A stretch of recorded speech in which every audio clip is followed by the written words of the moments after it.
was 260. Yeah. Yes. And then I left the 105. Oh, nice.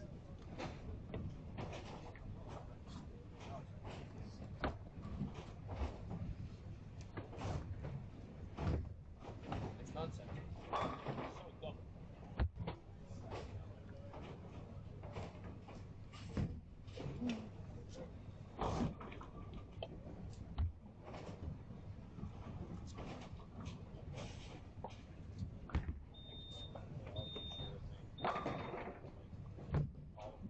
And then eight.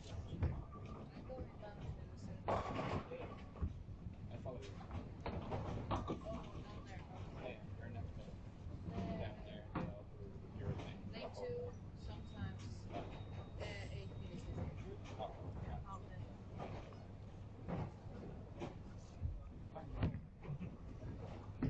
I have something.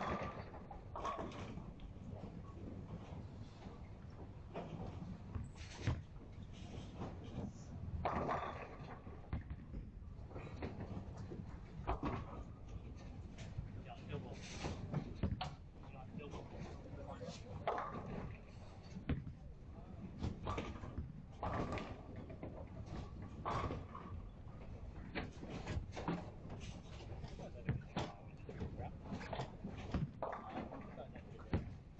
Yeah, the kids are getting the apples for sure. The kids are getting like this crosswalk there. Yeah. At least next week. You got a lot of EDF coaching going on. It's not listen, I was like, I'm not here to do EDF, but I know our kids will be here for this. It's just like I turned around to Katie and I said, oh, it's just like he was like, we'll see about that. But then when fucking Colin's a psycho too. oh mate, he loved it. Yeah, exactly. I was so bad. I was like, yeah. And he was doing the cross chop. I was like, stop, I'm gonna have to discipline you. Even at 300, I was like, yeah, it's his first one. Yeah.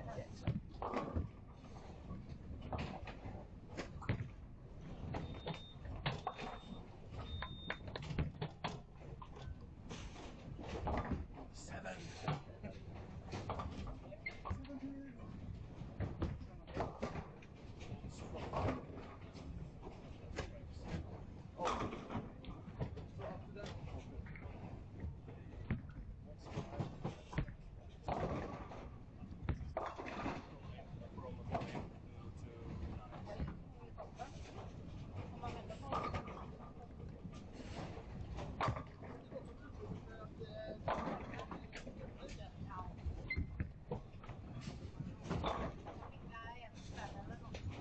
What's that ball?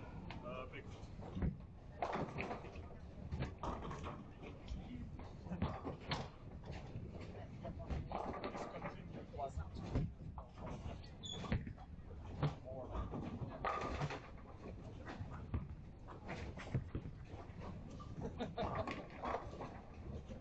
What days? Are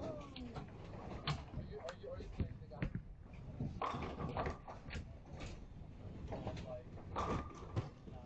Like 9-7. That's good. 9-8.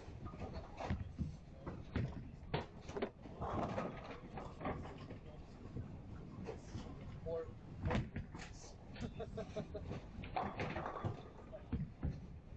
Yeah. Are you playing? Are you aiming?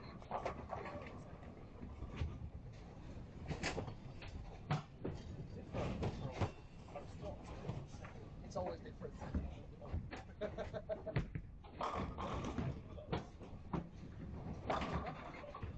Yeah. I have no idea how to do it. Hold on. It's like you only just pronounce E at the end. It's like Udense.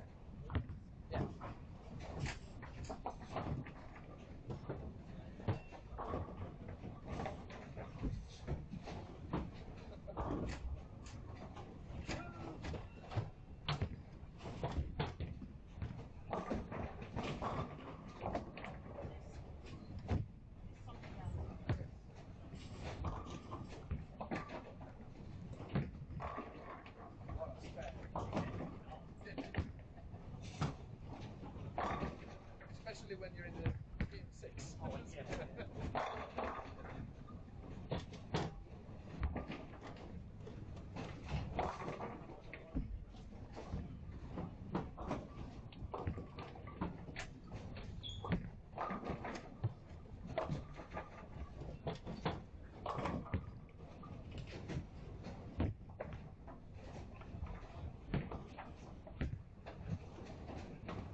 only time I have a computer.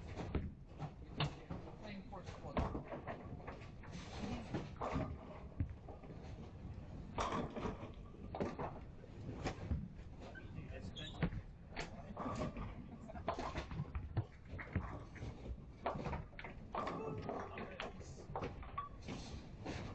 think I'm gonna move you. Yes. Don't just for any IDs. Just Also for a long time. oh yes. 17 and oh, but nothing compared to me, man. Yeah. Are you throwing the 16? Yeah. I mean, the other squad tried the 16, but he just was too heavy.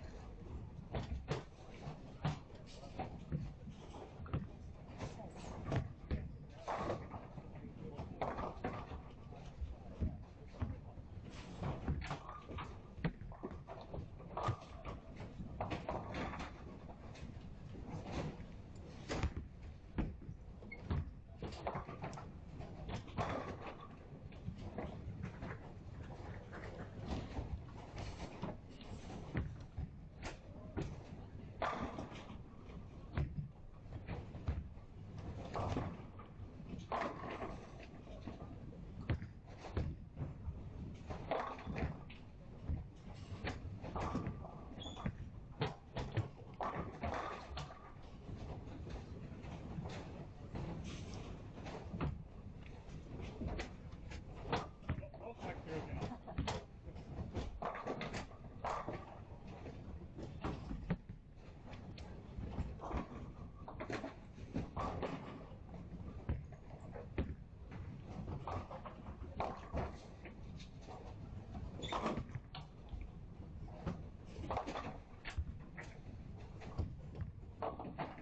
By the way, My God.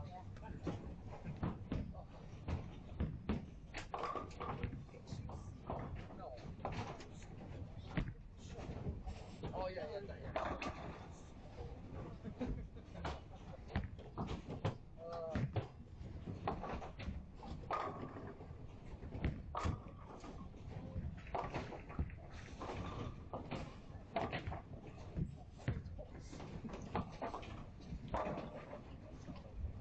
I had when I played my the other day. I stood up. I would say 7 one frame, then the other frame was I've never seen that much of a jump. Never.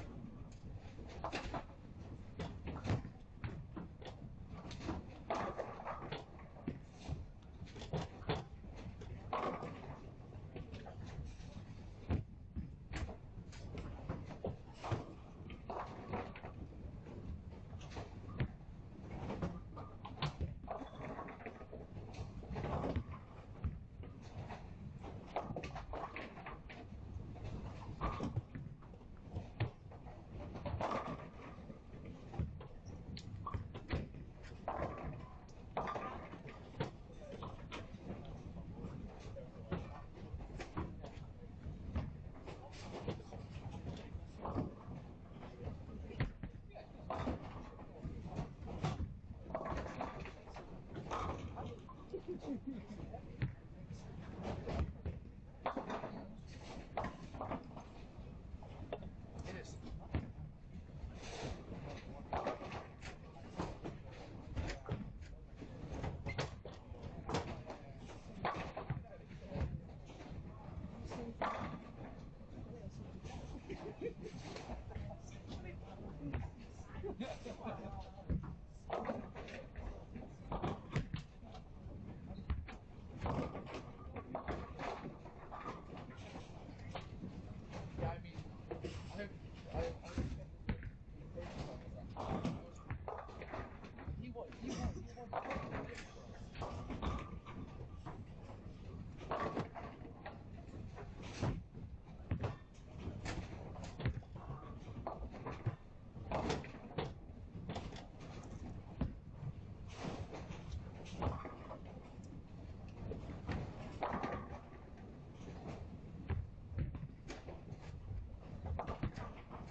All right, welcome back.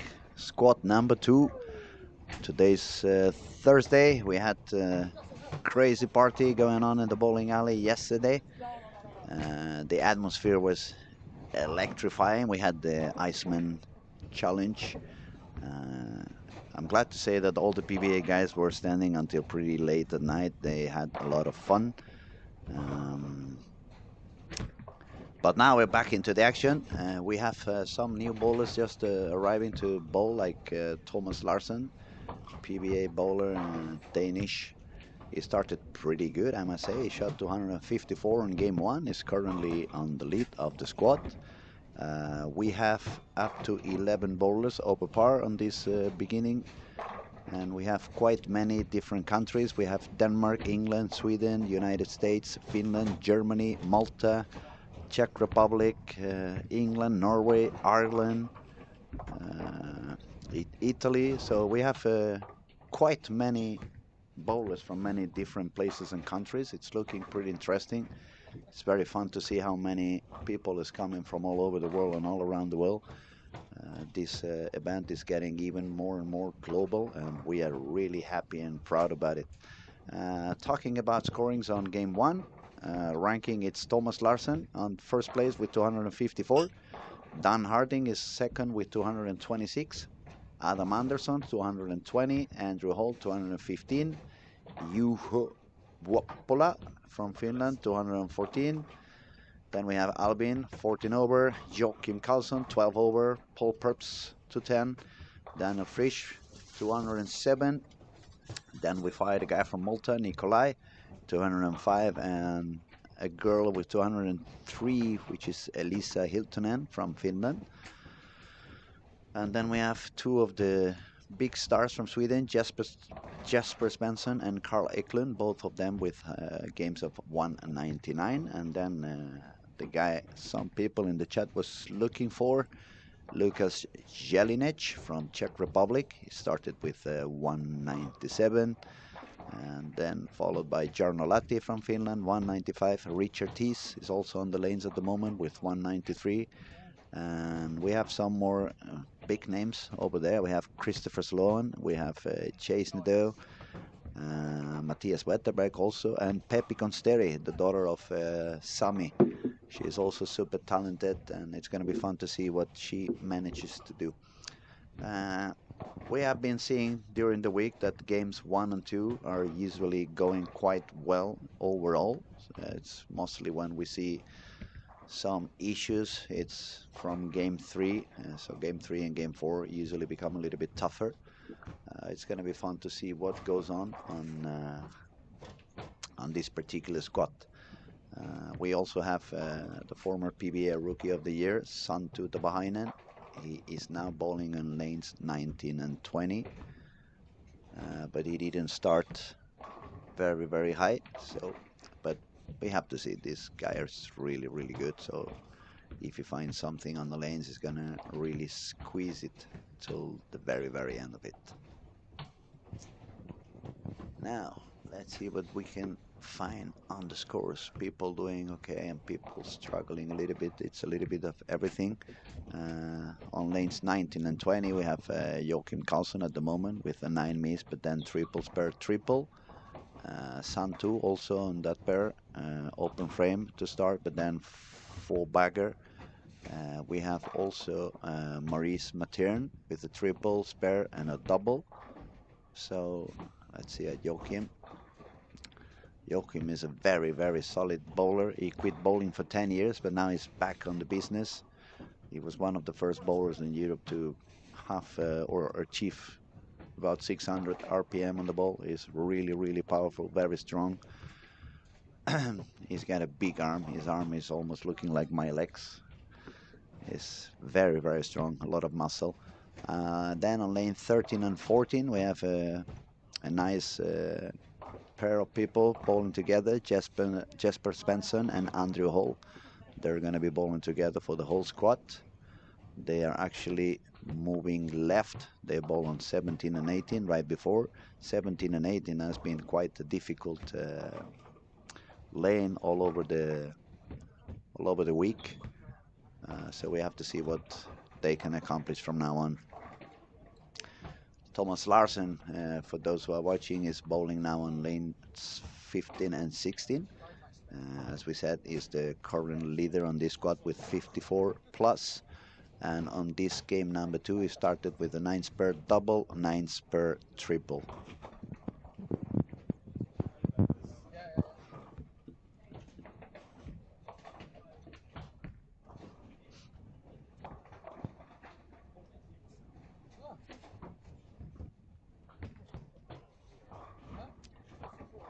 Lane 7 and 8, we find Nico Oksanen, double, 6-2, triple. He's gonna make his shot on lane number 8 at the moment. Not so deep inside as some other people, staying somewhere around 18 on the arrows. And he got the 4th in a row.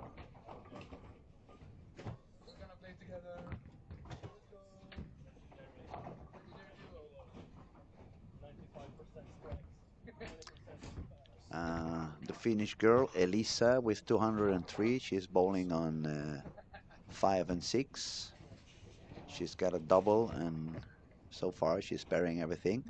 Got a couple of bad breaks with a 6 and a 7, so it's a little bit lower on the counting, but still 1 pin over par in this game. The girls division, it remains with 27 over at the moment, so any girl managing to score over that, it's going to make a big step to almost get the spot into the final secured. Back to 19 and 20, we can see Joachim Carlsen striking pretty much. If he makes one more, he's going to go all the way to 258. Looking pretty good. It looks like he missed a little bit outside on this shot, but it was lane 20, which happens to be probably the most hooking lane of them all. It for sure hooks a little bit more than lane 19. It's a couple of boards usually. 17 to 20. 17 and 20. 17 is also hooking a little bit more.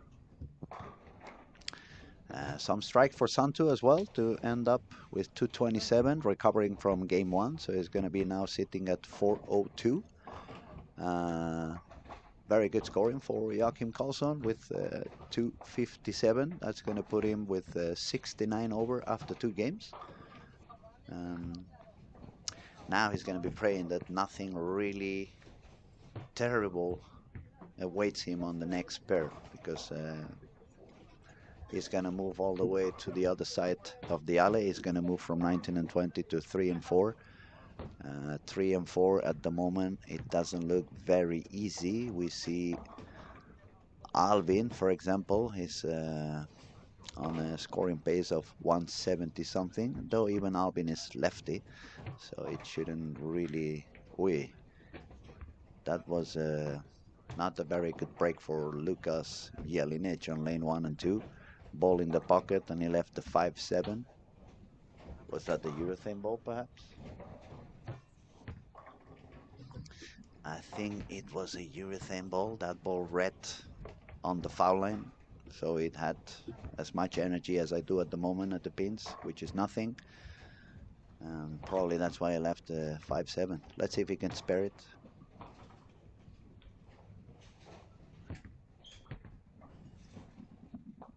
Now it's going to take only one. Puts him down to 132 on 8th frame. So he needs to strike out to at least save a 190 game, 192 in this case.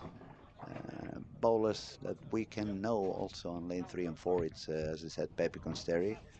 She's a very, very good bowler, very talented. She can score really, really high. Then we find Richard Tees.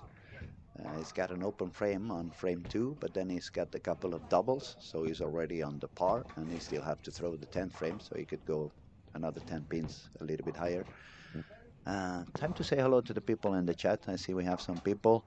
Mr. Redhead, go Harding. And then we have Stefan. You were waiting for Jelen. You got Jelen on the lanes now. Enjoy. Ahoy Inko. Good afternoon. Good morning. I see people is watching from different places in the world, or you guys have a very different timing in your life. Hello everybody and welcome. feel free to send your comments. Feel free to ask any questions. If you have any doubts, if you want to know more about the format or any particular player, we will try to answer and give you as much information as we can. We have Darren Mead, who says hello from Kansas City, Missouri. Hello, Darren. It's good to have you here. We're going to remind you to, if you haven't done yet, subscribe to our YouTube channel so everything can remain as free as it is at the moment. You only have to click to subscribe. It's going to cost you absolutely nothing, and then you're going to get you're going to be notified of anything happening on our channel, not only during this week in this event, but also in the upcoming events, which is going to be a lot of exciting things. We have the PBA Regional, and we have the Swedish National League, which is also really spectacular and something that you want to get to see.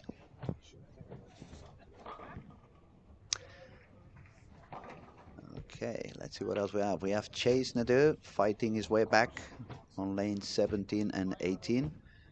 He's made a few spares. Now he's got a double. He still have 9th and 10th frame to go, so he could go all the way to 237. He made 190 on game 1, so he would go up to 27 over if he strikes out.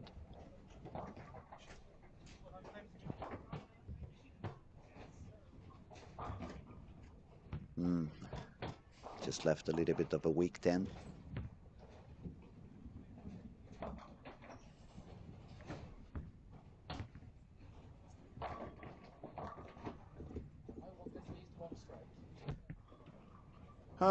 Is it transition coming a little bit sooner than we have seen in some other squads? Maybe for some people. We start to see quite a few frames with splits and 6 and 7s. It's a little bit tough.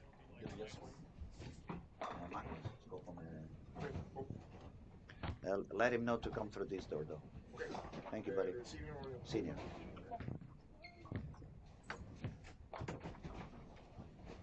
Okay, back to the girl, Elisa from Finland. She had 203. She made a double on the 10th frame on lane 5 and 6 to get 209 on her score. So now she's going to be on 12 over. I'm going to remind you one more time that the top score at the moment for women, it's 27 over par for both Emma and Nora. Both of them are standing with 27 over. So if Elisa manages to carry on, she would have a nice chance to overcome that score. Our squad leader, Thomas Larsen, on 15 and 16, 9 spare double, 9 spare triple, 9 spare strike, 9 spare, is going to make a 228 if it strikes now, and go all the way to 82 over, which probably it's going to keep him on the as a top scoring in the at the moment in this squad. But it's going to be interesting to see what goes on in games 3 and 4.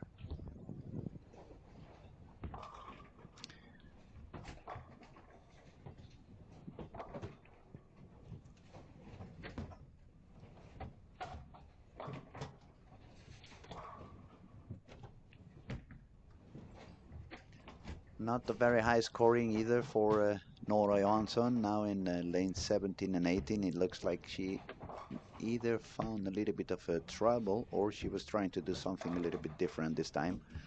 She got an open frame on frame 1, then she's got the 9 spare, 3 spare, so probably she missed a little bit out and the ball went to the corner.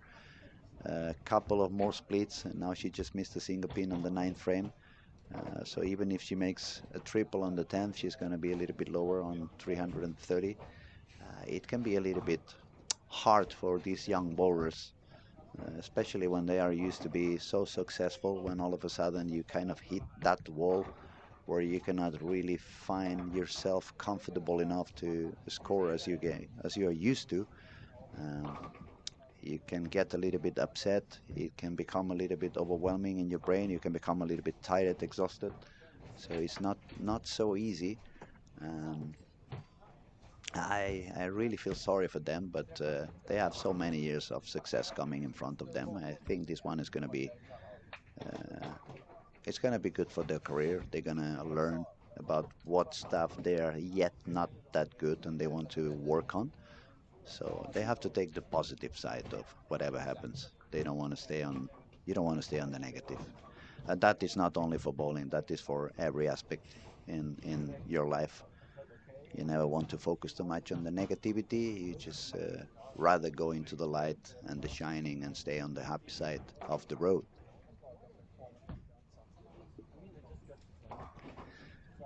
Now, for those of you listening, we will pretty soon have a very, very interesting guest joining on the streaming. A former national Swedish coach in Sweden, super successful, Magnus Jonsson, multiple victories in European Championships and World Championships. So many medals. I don't think he's got the time to clean them all. But we will have the chance to talk to him pretty soon. And I know if there is some Spanish people, you're going to be happy to know that Magnus is here. Magnus has spent, I think it was 2 or 3 years being the Spanish coach as well. We kind of crossed paths because he was working at the Spanish Federation when I was actually working in Sweden. So I missed my opportunity to bowl in that national team when he was the coach. I definitely would have enjoyed to bowl for him or have him as a coach, but I was busy doing something else. I was busy doing coaching myself. But you never know. Maybe in the future he gets another opportunity down there and he comes down. We have some people talking. I missed the first round too early here, but Mathis Blanchet played great. Yes, Mathis did very, very good. Very, very good. He was fighting a lot. He never gave up. It was one of those squads where you could see him suffering, but he overcame absolutely every difficulty he had, and it was very nice to witness. Actually, he did a great, great job. Probably he's going to bowl again sooner or later, so you can probably see him playing more sooner than ever, more sooner than later, sorry. Okay, who else is over here? Uh-huh. That message just went away, right? Okay. And we still have our friend from Korea. It's very nice to have you here, texting and being so into the chat. I promise for next year I'm going to try to learn at least a little bit of Korean, so if I can understand some of what you're saying, and it would be nice to reply. So, and now I'm going to have the honor to introduce to all of you one of the persons I respect the most in the world of bowling. Is one of the persons that has tried to do more for not only the Swedish bowling, but I would say the bowling worldwide.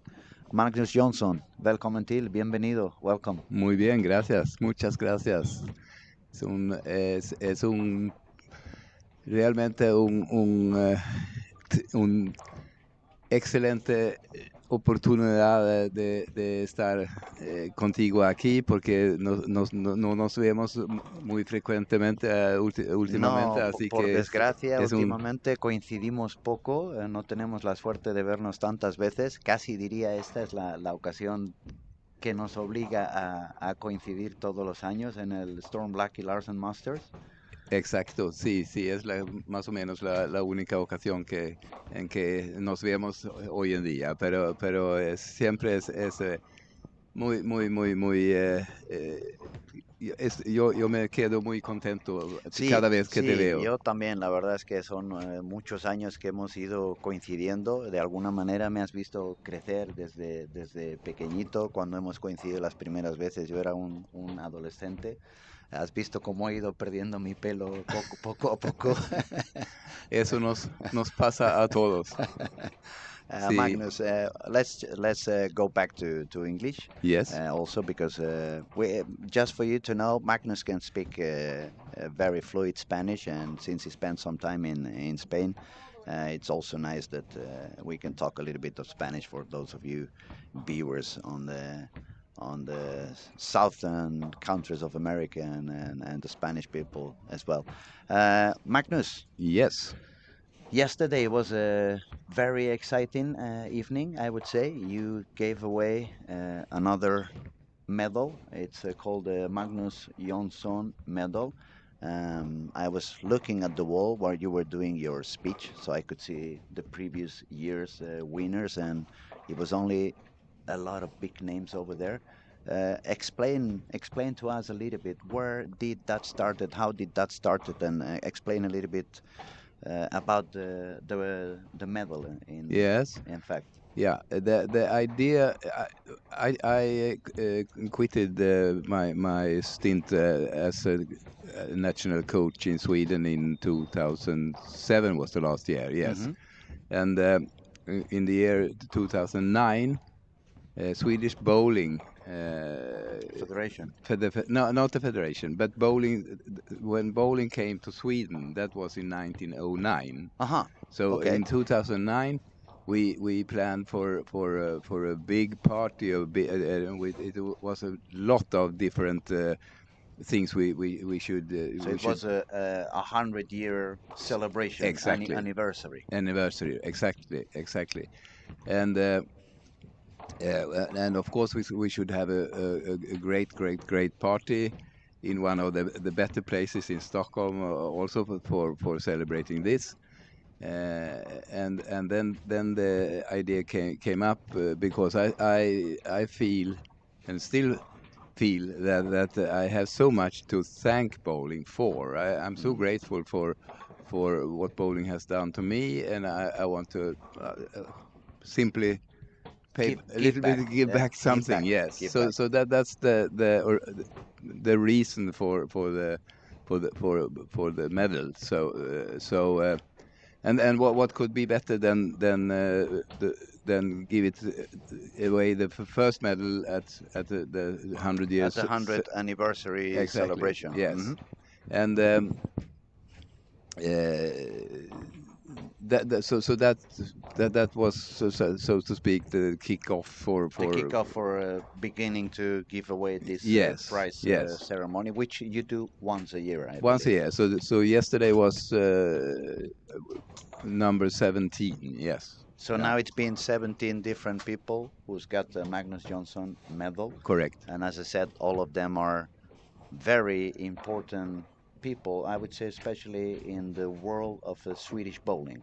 Yes, but not only that, because it's not only players. It can be and have been a couple of times prominent coaches or people who has done something extra that Extraordinary. There's yes. something that is remarkable. So it's not And yeah, really a bowler's prize. no. It's the bowling atmosphere. So it could be maybe I'm just trying to explain. It could be the owner of a bowling alley because he decides to do a lot of stuff. Like let's say I'm gonna do big events and I'm gonna push Yes. to make the game bigger and make it grow. Yes. So it could be a coach because he has been assisting into not only being successful but helping a lot of people to develop and improve. And Yes.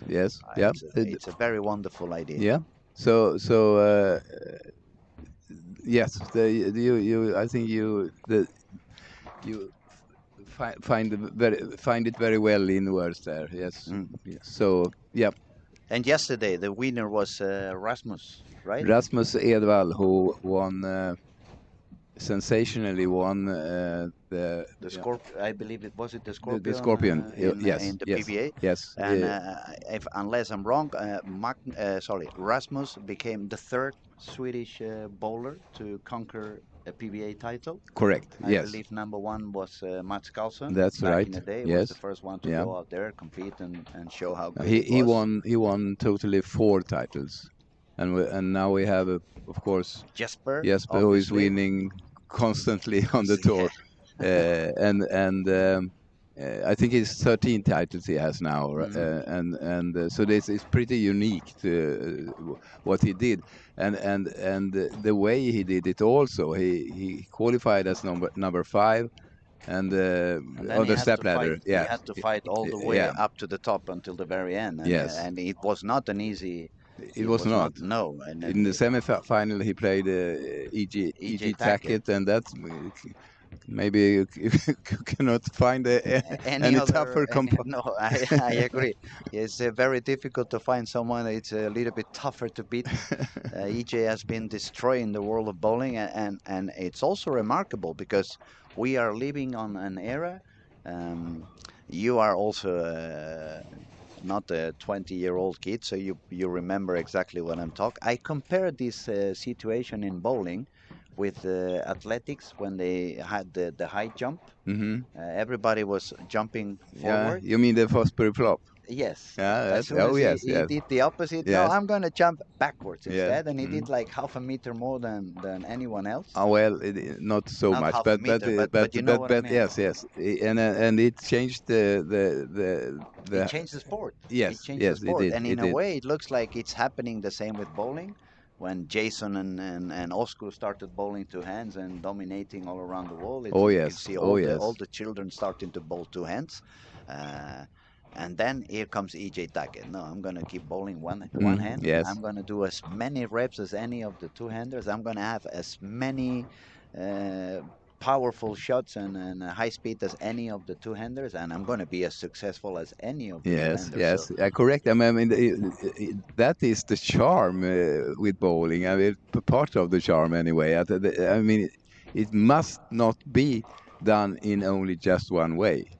absolutely. But it looks like I don't know if we're gonna be here that long, but 30 years from now, it looks like everybody's gonna bowl two hands. I was in Oh, definitely so. I mean, no way that that it could be otherwise. No, so no, no, that's for sure. I'm pretty sure that. I remember 2 weeks ago, more or less 2.5 weeks ago, I was doing a camp in Bollnäs, a Hmm. little bit up north of Stockholm, and every single kit that I had in that camp, it was two-handed. But not only that, you remember Joni? Oh yes, yes. His son is now 9 or 10 years old, and he was bowling 12 hours a day. But every kid on that age, you don't see not a single one throwing one-handed. No, no, no. Every single one is bowling two-handed. And now we see that happening also on the girls division. It's more and more girls starting to bowl two hands now. And I'm wondering, is it going to be, do you think it's going to be as successful in the ladies division as in the men division? Because it feels to me like when you bowl without the thumb, when you bowl two hands, you get so much revolutions on the ball that if you don't really have the speed on the legs, the ball is gonna start reading a little Mm, bit too soon. yeah, It may become a little bit complex. So that's my doubt yeah, on the yeah, women's yeah. division. But that's a very you it's a little bit of spot on here because if you I mean no matter if you are a girl or a boy, but if you cannot set the correct speed on the ball, then you bite yourself in the back. Yeah, I believe so, and that was one of the things I was thinking. If I had to coach a young girl nowadays, let's say some parent comes to me and Luis, I want you to teach my daughter to bowl, and she asks me, should I bowl one hand or two hands? I would be quite divided in my brain Hmm. because obviously I see all the potential of the two hands and all the benefits. Benefit number one, I would say, not only the rep rate, but you don't have any issues with the thumb. When we bowl very long formats, I remember even if you had a perfect grip in the ball, as soon as you bowl 14 games, especially when we bowl these formats like 5-man team that you make one shot Yeah, every five yeah. minutes, the skin on the thumb ends up being a little bit like painful. Soaked, Yeah, yes, yes. and painful, and But so yes, so I see a lot of benefits on bowling two hands. yeah. But then when I think, okay, a girl, maybe 8, 9 years of age, and especially in the south of Europe, but that we don't bowl with that amount of boil, so Hmm. the ball's Yeah. gonna start reading pretty soon for them. If they have two hands, they already lose a lot of movement in the swing, and gravity and inertia that can produce a little bit of extra speed that when you bowl two hands you're not going to have. So that's going to force the girl to use the legs no matter what. Yeah, And as I yeah. say, if I had a parent now coming to me, okay, my daughter is 10, what do you think she should do? Should she bowl one hand, two hand. Yeah. Then I think I, Let me see, not only you, the father. Let me see her mother rocks also, so I can I was gonna say can see. maybe I would think about what's her body shape. Is Yeah. she like one of those skinny girls that move fast because it's a lot of what do you say in English? Muy nerviosa. One of those kids that are hyperactive. Yeah. Okay. Okay. Yeah. Or Yeah. is it the opposite? Is she a very relaxed Mm. girl, maybe a little bit shorter legs and not so fast on her movements? I think those are the things that would maybe make me doubt. On the other hand, if I Yes. have a 10-year-old boy, father comes to me, can you teach my boy? Yeah, no fun. Mm. Go for two hands Yeah. directly, Yeah. without a doubt. Now, but I think we can, as a conclusion of this very wise word you are saying here, that it will be a vast majority that will play two-handed, but not necessarily 100%. And it shouldn't be 100% either because of reasons as you are mentioning Mentioning. here. Yes. I see also uh, in the near future the one-handed bowler. It could become the new lefty in a way Yeah. Yeah. because since you're gonna bowl with a little bit less rep rate and a little bit less of hook potential after all, maybe you can bowl in some certain spot on the lane that nobody else is gonna use. So even Correct. if you are a right-hander, you bowl a little bit like a lefty. You change Yes. from pair to pair, but nobody's been using that spot, so you bowl them fresh more or less Yeah, all the yeah, time. yeah. But probably you will suffer more than benefiting from the two-handers. Yes, they would give you no room on the inside of your target, that's for sure. And as soon as they start moving in and they get such a big area, it's very hard to beat them. I mean, when they found that spot and they start shooting 270 after 270 after 270, and you're doing your best, but you shoot 240, 240, 240, Yeah, you feel like the king of the world. But then you look up and, God damn it, I lost 100 pins in those last 3 games. What happened? yeah. But well, we had to include even that fact to how interesting bowling is, and never stops to develop either. No, it's a complete continuous evolution. That's the one thing I'm not discovering, but realizing. The more knowledge I get of the game, the more I feel I need to be awake of the changes Yes. that are coming. And all this new era of the two-handers, for example, I was talking a little bit earlier. All these young two-handed bowlers that we have been seeing for the last 10 years, from Jason Belmonte, Anthony Simonson, Kyle Trapp, Jasper Benson, it looks like they started bowling two hands, and there really was no school of bowling for two-handers, so it's just pure talent. There was not so many instructions for the correct timing and stuff like we had as a Hmm. one-handers. And then when I saw a few months ago, when I saw Ethan Fury on the online bowling against EJ Tackett, in my mind it was like, ooh, finally, finally I see a two-handed that it seems to be coming out from the textbook. Yes. It's a little bit like the old school Yes. bowling, Yes. It is. It is. but In more on a than one way. two-hander. Exactly. Yes, but I mean, he is really impressing. I mean, never mind that he has a three steps approach, which is a little bit old-fashioned, so to speak. But look at him at the foul line. Oh, it's perfectly balanced, Absolutely, shot after shot after shot. He pictures yes, every shot. It's the new Parker Bond in a way. yes, and even better because I have never seen a bowler with so perfect balance at the foul At the line. foul line. No. And I think it has a lot to do on the perfect timing. I think many of the two-handers, because even if you look at Jason Belmonte, for example, he's bowling two hands, but you can see if you really pay attention, he starts to do the push away a little bit Yeah. on step two, Yeah. even if he drops the ball on step three. But pushing the ball away on step two, it's a little bit late 80s, beginning of the 90s. It's pretty much old school. Then they started to talk about don't push away on second step. Now I'm talking in one-handed. Don't push away on the second step, push away on the third step, but don't go forward. Just go Yeah, down yeah. directly. Then the way I coach and our beloved Thomas, I hope he's listening from up there and he's having some fun.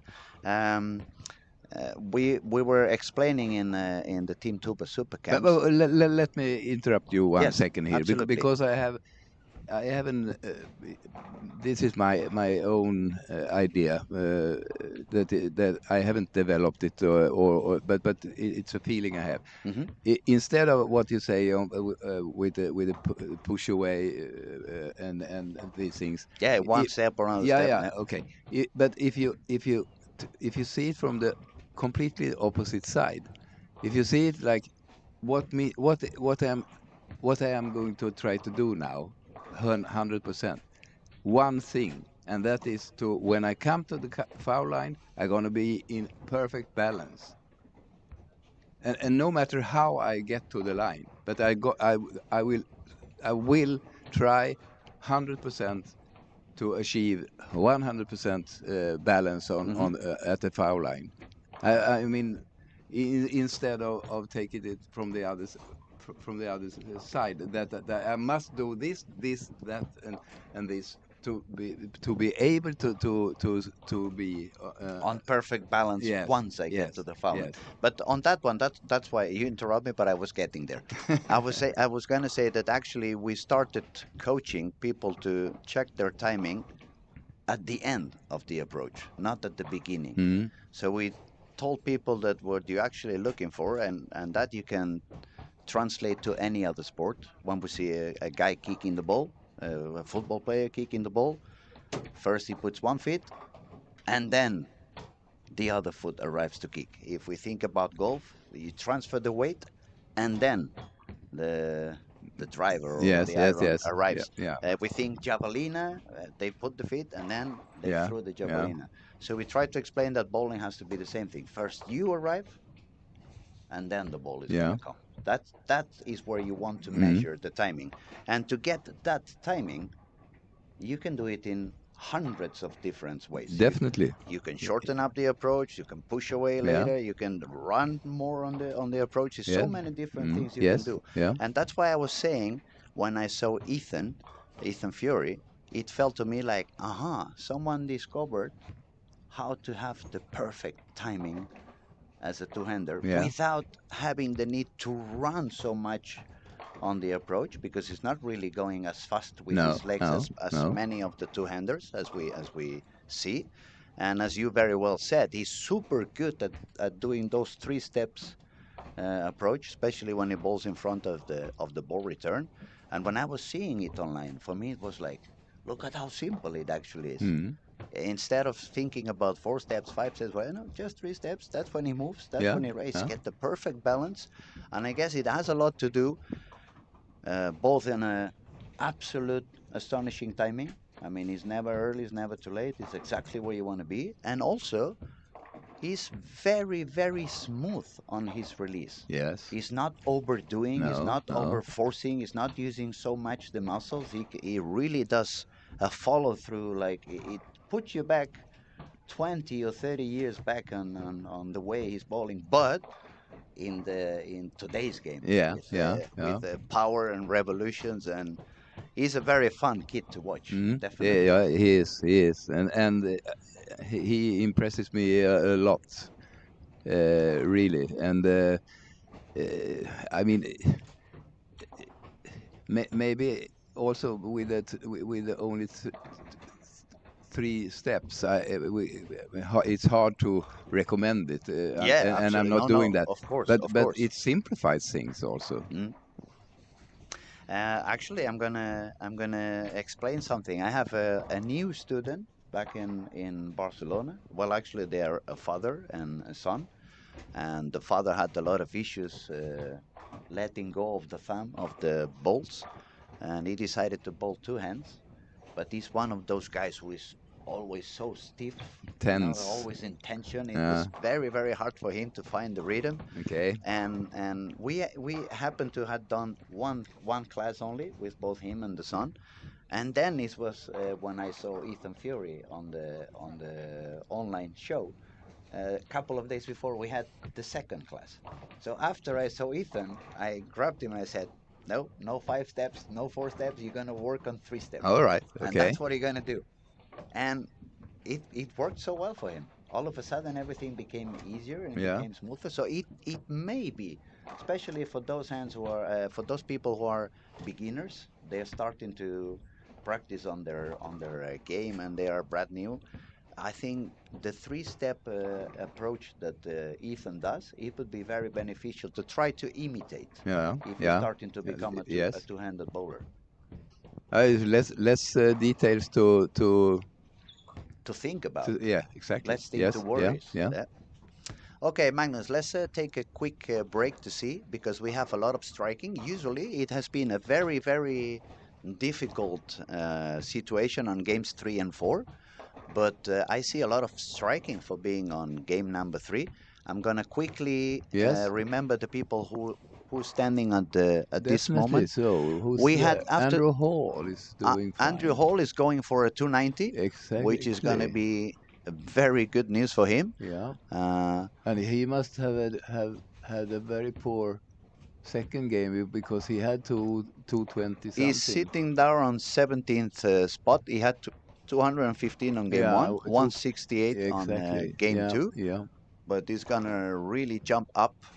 Jasper Svensson also 254, bowling on the same lane as Andrew Holt. That's gonna make it. Look at that, 544 between the two of them. And then we are telling that the lanes are demanding. If anyone is watching that pair, is gonna say, "Oh, lanes are not that difficult, right?" No, but if we look at the rest of the pairings there, we pretty immediately can We can find Richard Tees with 247 on Yeah. 19 and 20. Then is a couple of 210 games with Paul Purps on 13 and 14 and Jarno Latti. Then we see Santu with 203. We had And then it's 605 after 3. Sloan 2 Sloan, Christopher Sloan 211, but only 539. And which lane is Sloan on? Oh yeah, I just found it. Yeah. 17 and 18. But 17 and 18, it has been quite a low pairing for some reason. All right. I have seen many of the squads people have been struggling a lot on lane 17 and 18. And I think I heard yesterday from my son, Magnus Johnson Jr. He is working for Lane Talk, and I think he mentioned that lane 5 and 6. 5 and 6 were the worst. Yeah, the most difficult. 5 and 6 were even lower, and we can see it again. 3 and 4 is also becoming a little bit tough. It feels like I would say 3, 4, 5, 6, and 17, 18, 19, 20 have been at least on a perspective when I'm sitting down here. It looks like where people usually gets more issues, and it's a fun thing because this bowling center that doesn't have any columns. No. No hay columnas que te molestan en medio. And then air condition is pretty much similar all over the roof. Yes. So I don't really find a reason why. No, but I mean it has to do with the topography most could be probably. Yes.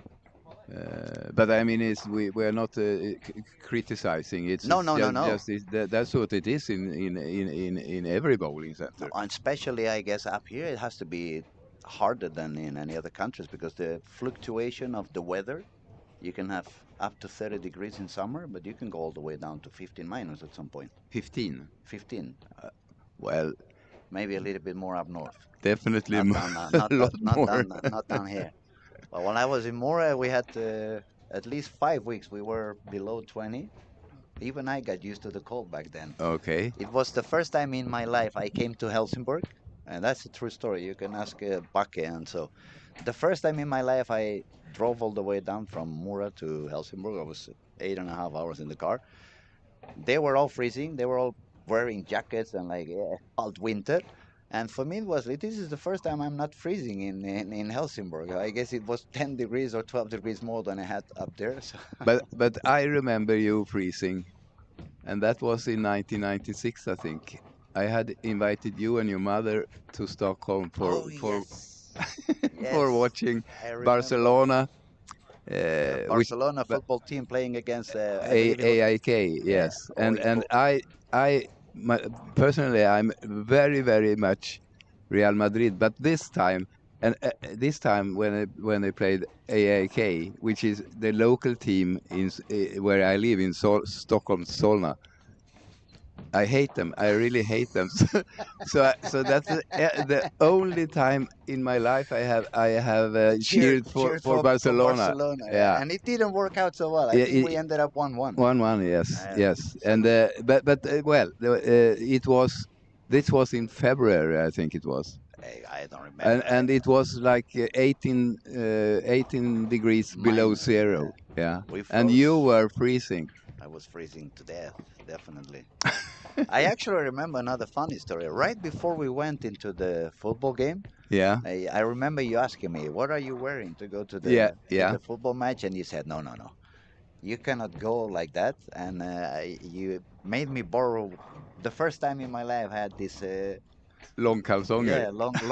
yeah, long underwear all the way down to my ankles, and it was it was quite an experience. I Yes. must say, it was quite an experience. I had a lot of fun. We have many beautiful memories from the middle and late 90s. I remember when we used to do these meetings between Team Spain and Team Sweden, Yes, yes. and it was very successful for the Spanish team.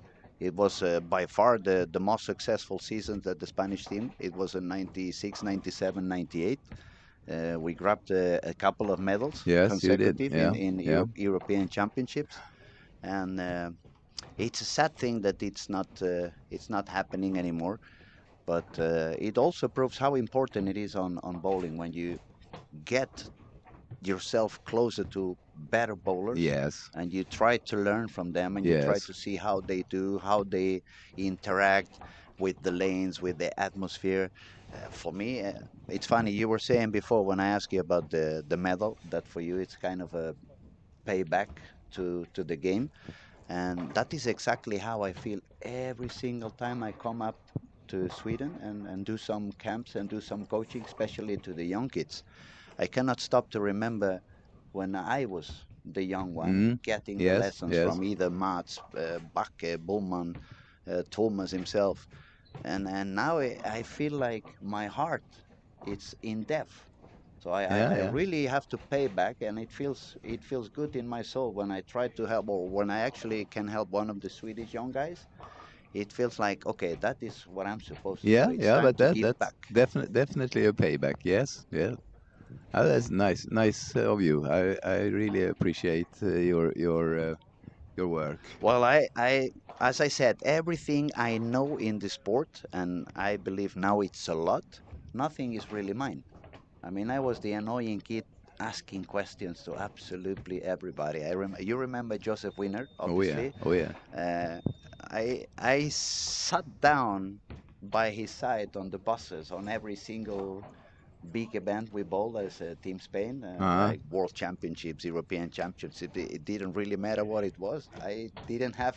Now I realize it was a little bit unrespectful to his players and other coaches, because I wouldn't even ask. I would just sit on the bus right by his side and ask him and ask him Yeah, and ask yeah. him. But that's the way to learn things, and you must be curious also. If not, you're not going to learn. No, and that's another curious thing. Let me stop you for a second. Yeah. This is the fourth time in two squads that I see Jesper grabbing the ball right before he releases on the foul line. It's not something that happens that often. No, no. So it's quite. I'm gonna see if I can find a moment to ask him later on and do a short interview with Jesper. Hopefully, it does okay and he's not in a bad mood, so he's not gonna be angry that I ask him that. But I'm feeling curious because it's not something that you see very often. No, no, no, no, But no. it's 4 times in 2 days Uh-huh. that I've seen him do that, And I'm wondering, is it something happening around him? Is it something to do with the approach? Is the ball sliding a little bit from his hands, and he decides to stop and go for it again? Yeah, well, it could be that he is indecisive. So it's now that no, I'm gonna try something else because I already tried that one. So Mm. he hesitates of that for that reason. That is a But very that is only a guess. I have no no, idea. no, No. educated guess, as I Yeah, was yeah. talking about. But that is a good tip for the amateurs and young bowlers who are watching and listening. That when you're about to make your shot, if something inside your brain doesn't feel the right way, don't let the ball go.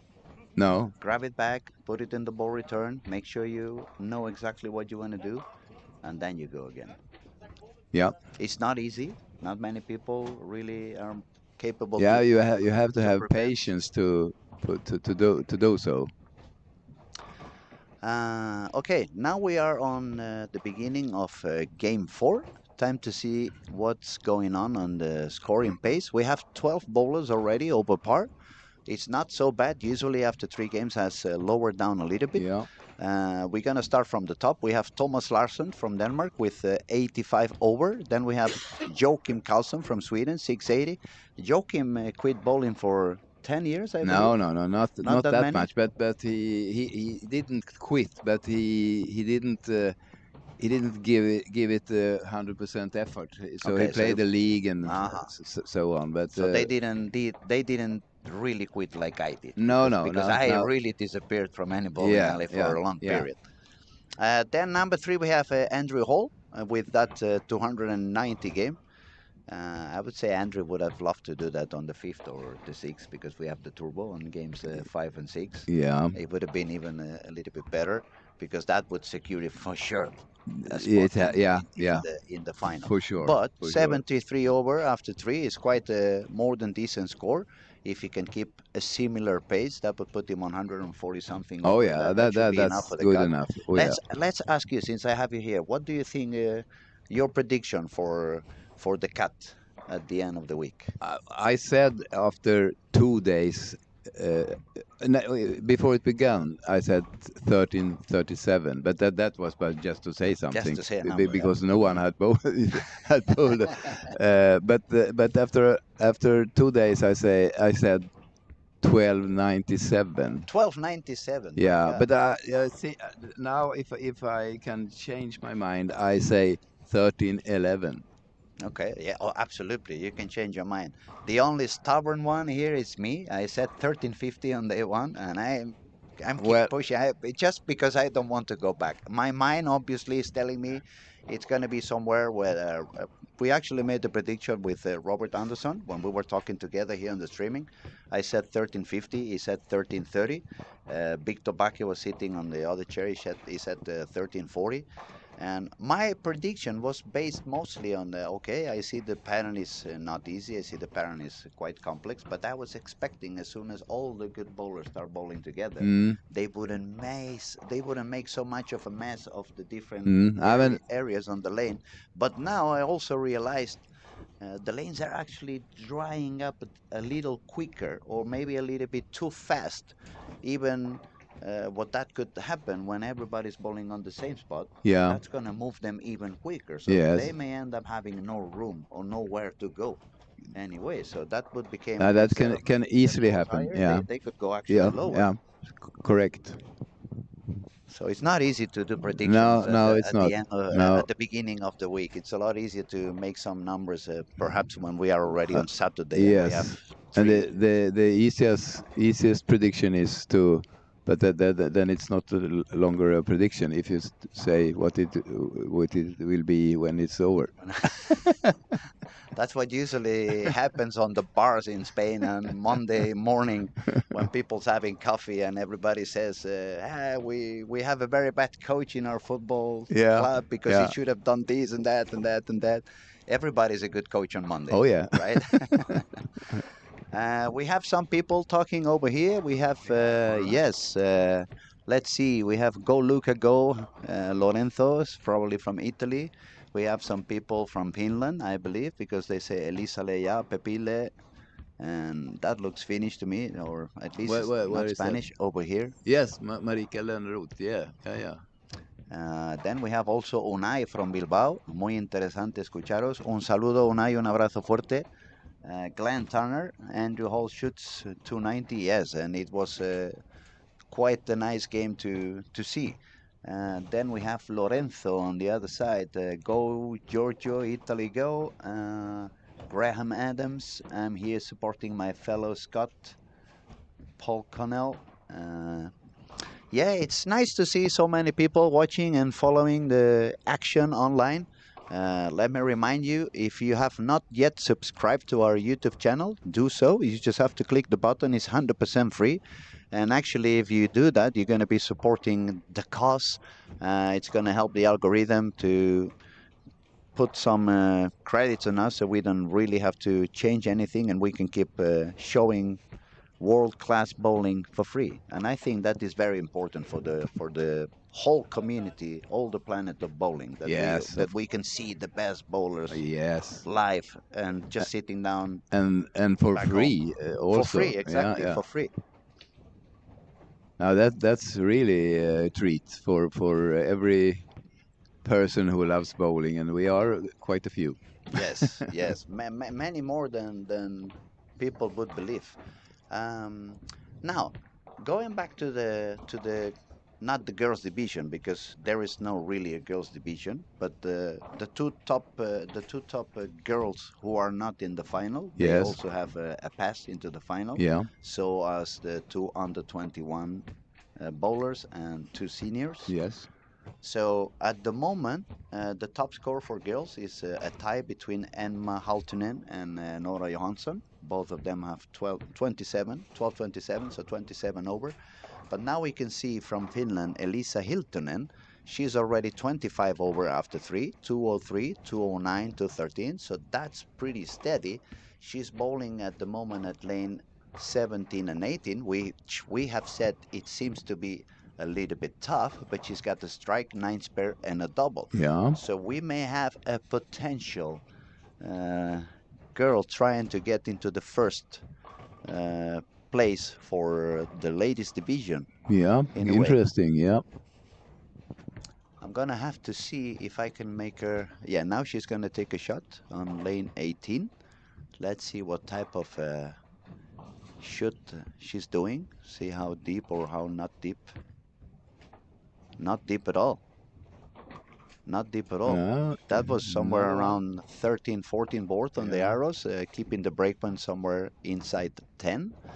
And actually, it looks like she found a spot on the lane where not that many people is bowling. We have seen... but she didn't open up many boards either. No, exactly. Quite parallel, quite old school style. I'm not gonna say Ulf Hamnes shot or Ulf Bollevi shot, but a little bit more that way, right? Yeah. Not covering that many boards on the lane. And since everybody who's quite powerful, they move a little bit deeper, and it seems to me that already from the warm-up they are starting inside the 15th board. Yeah. And by the end of the warm-up, many are already on 21, 22, 23.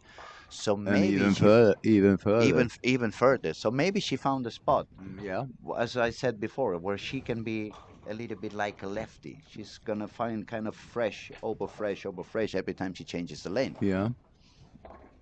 Well, it's a very interesting approach. I'm very curious to see what goes on with her score. By the way, I think she has played a lot in your country, in Spain.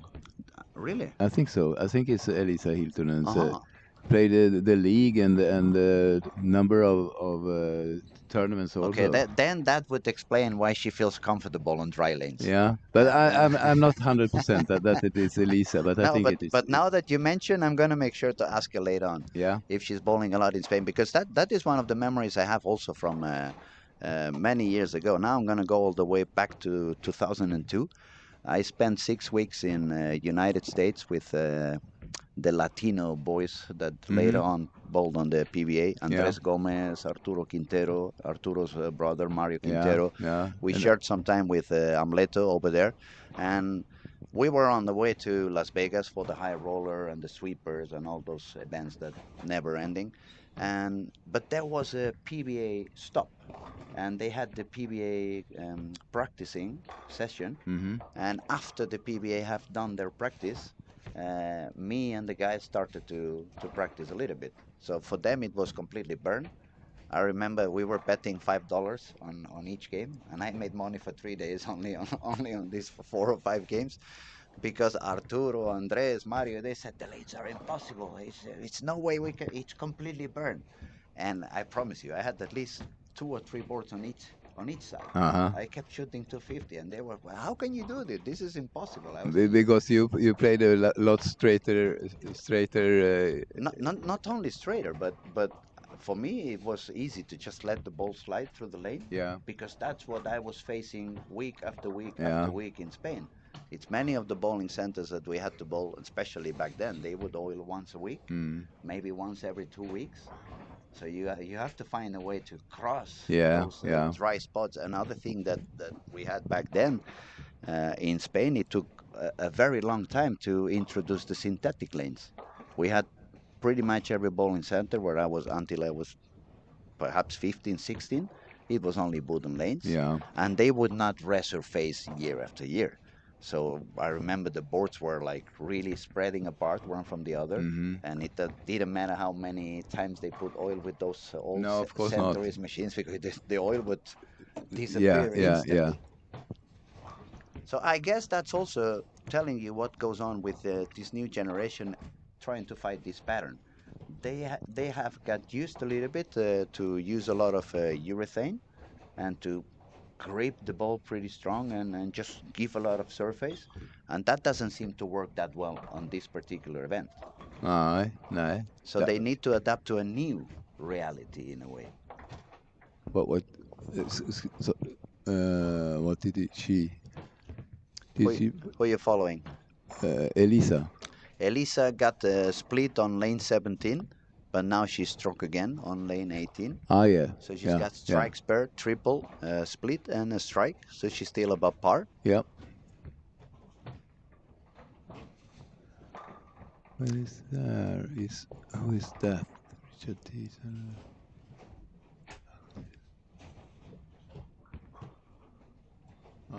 It seems to be a little bit tougher in general this game.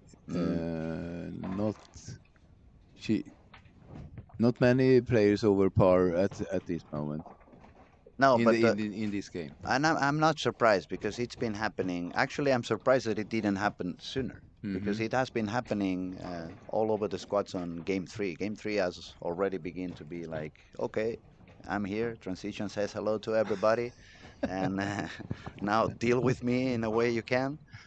This time it was a lot I'm gonna fight back. Absolutely, but on Game 3, I remember the previous squad. I looked all the way down to top 25 on the squad, and Game 3, it was at least 50% of the games was 170 or lower. Now when I look all the way down to 25, I see one game of 158, one game of 167, but everything else, 03 to 11 to 90, to 40 to 10 to 10 to 20 to 09, 190 to 03 to 07 to 100, 190 to 10 to 10 to 30. So game number 3 on this squad was a lot higher than we have seen before. Yeah. But in game number 4, it's maybe she was having lunch. Transition, I mean. Yeah. Apparently. Mr. Transition. Mr. Transition. Magnus, tell us a little bit about future plans. Do you have any plans? You're going to just take it easy, keep on golfing from time to time, or is it anything else coming around? Nah, well, honestly, not a lot of plans, concrete plans. I'm next time, hopefully, at least when I have my birthday, it will be my 75th. That's a special date. That's a special date. That's for sure. Plata, no bodas de oro, no? That would be golden. I know, no, never get married, say. so I have no idea. No. No me entendí bien. Io cumplo 75 No, I understand años. you becoming 75, Yes, yes. but I was doing the joke because when people get married after they Yeah, have been yeah. married Okay, for okay. 25 years, I think they call it bodas de Okay, plata. yeah. Then when it's 50, they say bodas de oro. It must be platinum already on Yeah. 75. Actually, I have a very bad joke. A very bad joke just came to my mind. It's the wife is telling his husband, we're gonna make 50 years married together. So what's your gift going to be? I'm gonna take you to Mexico. Oh wow, you're gonna take me to Mexico for our 50th anniversary. What you gonna do for the 75th anniversary? I'm gonna come pick you up.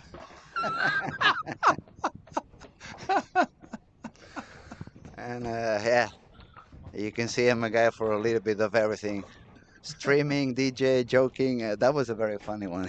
It just came to my mind when you said that I 75 anniversary. I will not I will not forget that one.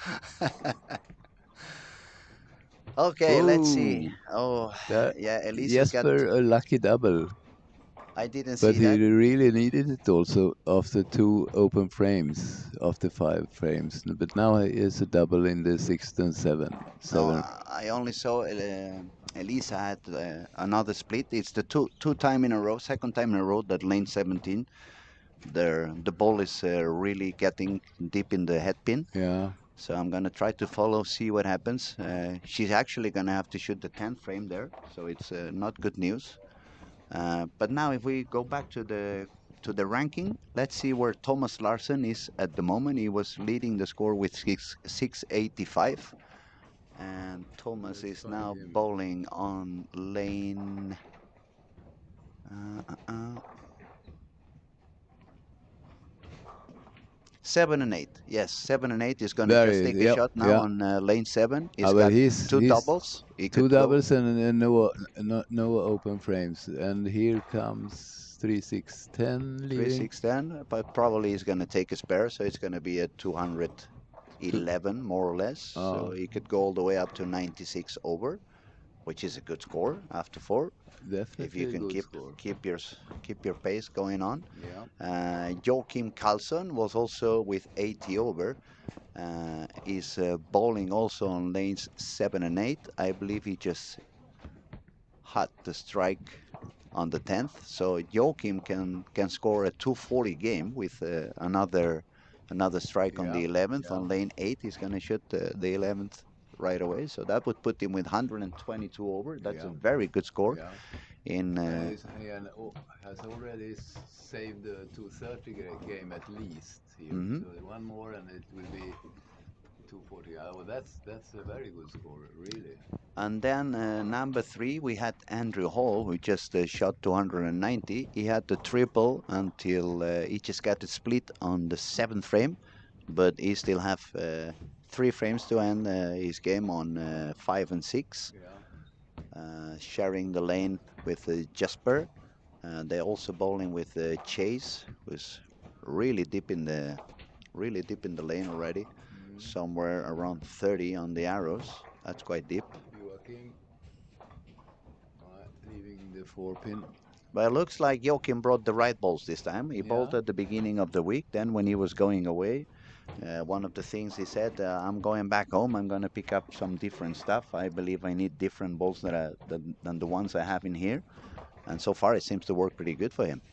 But when we're talking about Joachim, we must also talk a little bit about his mother, Åsa Larsson, who became the Funny thing you mentioned, because a couple of nights ago I'm staying at Patrick Bowman's house, and I was actually asking about Joachim, and he said, I believe it's Åsa's son. I had no idea. Yeah, Åsa it was super successful, probably one of the biggest talents you had in the history of I mean, Sweden. She was unbelievable back in the day. she was unbelievably good, and I say when on her heydays, she was definitely the best female bowler in Europe, and I say,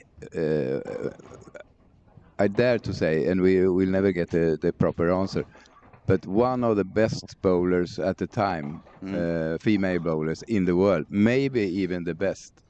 I agree with you. I I have to say I have vague memories of her bowling both in Mallorca and Barcelona, but it was those times that I even didn't bowl. I just went to the trips with my mom or my father, Yeah.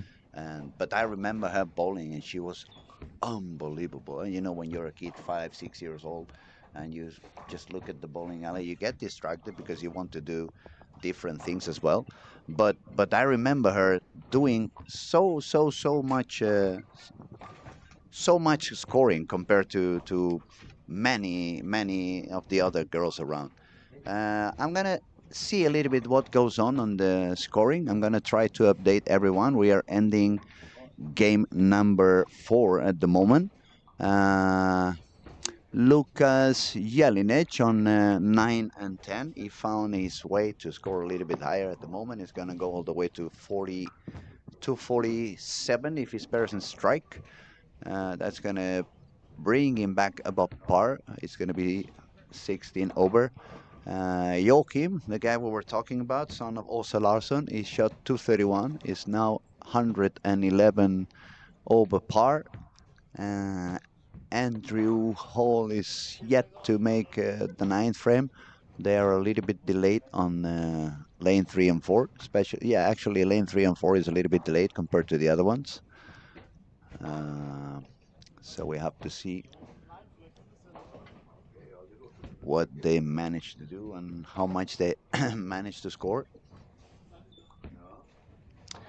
Uh,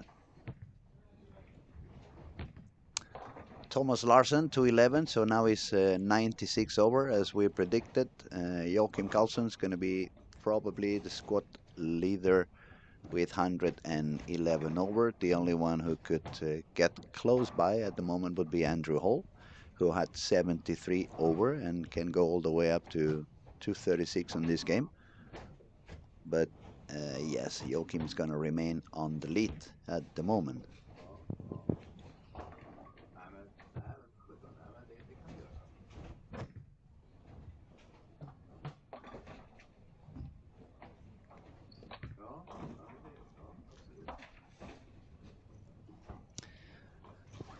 Going back to the girls, Elisa Hiltonen, she managed to survive that game even with a couple of open frames. She shot 193, so she's now sitting with 818.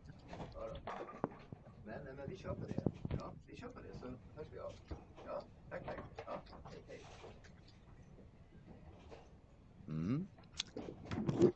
1, 2. What do you find here? Anything? I was just looking at Andrew Hall on 5 and 6 because he was sitting on third place with 73 over. He had the chance to go all the way up to 236 for a 99 plus. He just got a solid 10, so if he spares, he's gonna go on to the 10th frame to try to double and make a 216 game. Yeah. Which would put him on 89 over. So that means the new leader of the squad is going to be Joachim with 911. Thomas Larsen is going to sit second with 896. And Andrew Hall is going to be number 3, somewhere between 80 and 90 over. And Jesper is suffering pretty much here with 168 if he spares the 7-pin. So he's dropping down to a 819 or 19 Yes. over, 19 over. 19 over is going a little bit lower than he was. Well, but Jasper is such an accurate bowler. He's got he can hit his target. Not only the amazing power he's got, not only the rep rate and the speed, but he can hit his target so continuously. Because better than I say, he does it better than anyone else. At least as good as anyone else. I agree. Among the best players. I agree. And that must be the only reason why he can even succeed on this kind of a pattern with a urethane ball. Oh yeah, oh yeah. Yeah, he will. I'm sure he will. He will make it one way or another. Yeah, yes, he will find his way. I mean, last year he was pretty much unstoppable when you gave him some friction on the corner. Oh yes.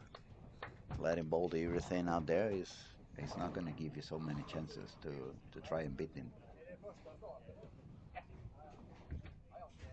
It was fun to see three days ago. I saw Raymond Johnson also. I haven't seen Raymond for maybe 10 years. All He, right. he came down to see his son Marcus, Yes. and I feel I'm a little bit that in between generations because I bowled with older parents like Yes. Samuelson, Raymond, all these guys, Yeah.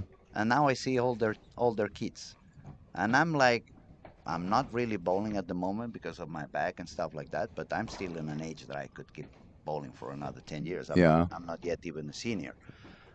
So it's fun to see all these kids, and because when I see their names, so many memories pop Yes. up Yeah. in my brain Yeah. from their parents before they became parents.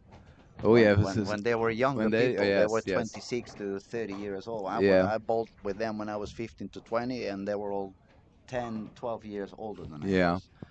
And it's very funny to see how they now not bowl that much, but on the other hand, they come down and root for their children. Yeah. But one thing that makes me feel very old at times is when I know that a bowler, a good bowler, it could be any bowler, but I played with that bowler and he was like 18, 20 years old, and now his children, his boys can be so old so they're bald headed already. Then I really feel that now I am old. Yeah, but that is the only That thing. that was not to be mean to you. No, no, no. I know. No, no worries, no worries. I'm very comfortable with my Yeah, haircut.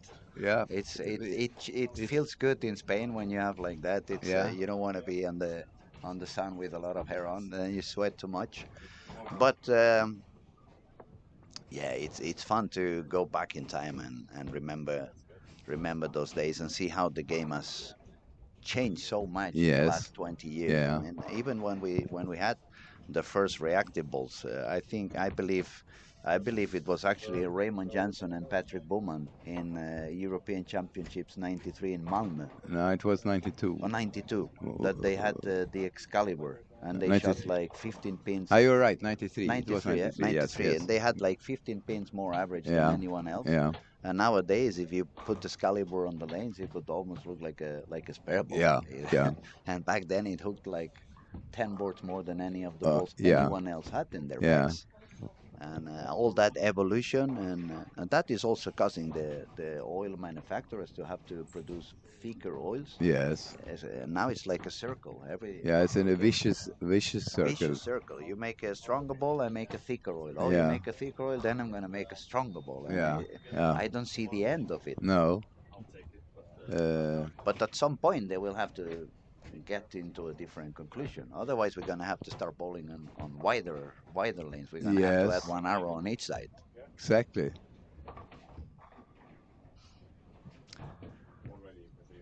Okay, game 4 has finished. Now that? we're going into game 5. Turbo is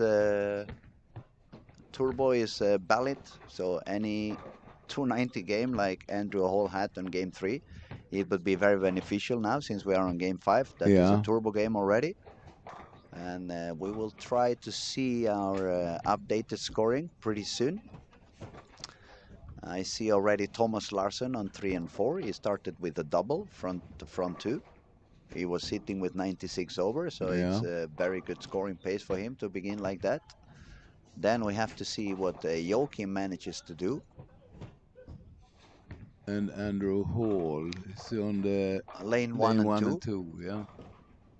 And it looks like those are the 3 bowlers who have a better chance to still make a high score enough to make it into the final.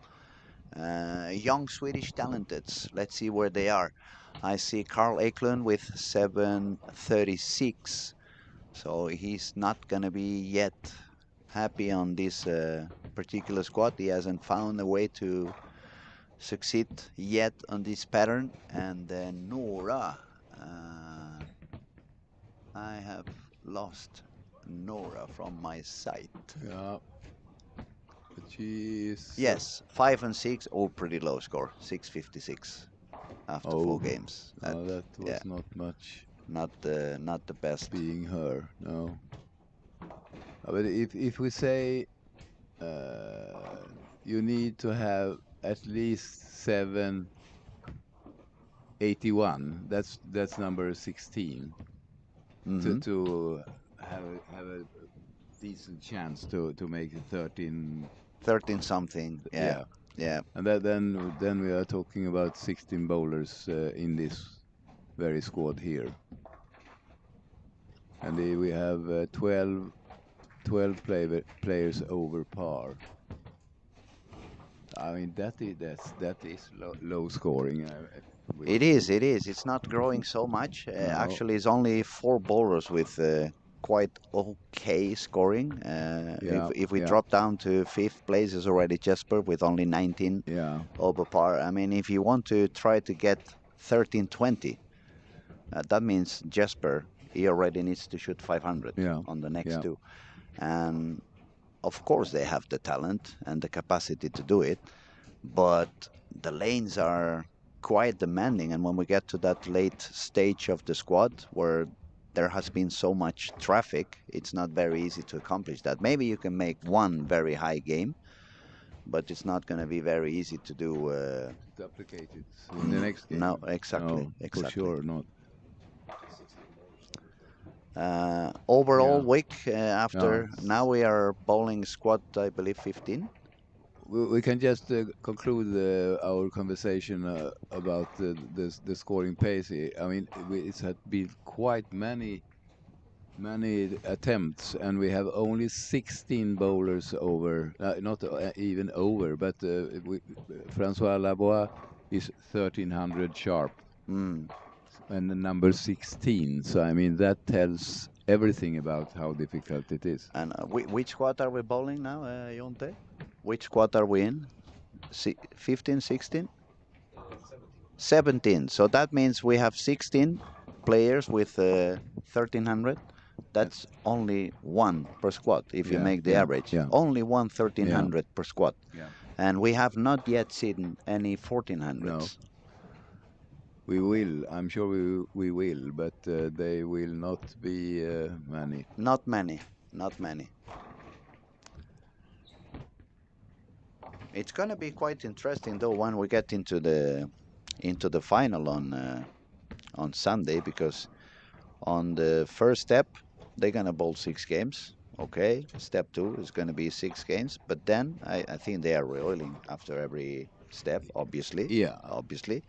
But then when we get to step 3, when they only bowled 3 games total match, we have seen that the first 3 games usually are higher than when it goes on. So we can expect that the finals are going to be a lot more funny to watch in a way in terms of scoring. In terms of scoring, it should be a little bit less traffic. Yeah. It should be people who understands a little bit more what has been working for them. And less bowlers on the lane also. So that means that it's less than 3 games if you compare those 3 games with the format squad. we are now, because now it's 2 bowlers per lane. When Exactly. they bowl the match, it's going to be just 1 bowler per lane. Yeah. So it would keep them on the high scoring pace, which is game 1 and 2 on the regular qualifying squads.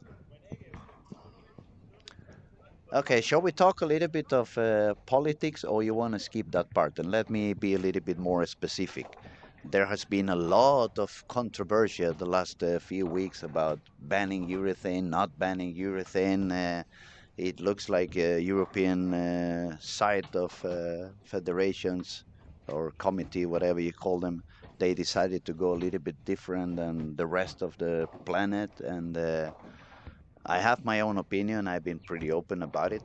And do you want to say something about it, or you want to skip the?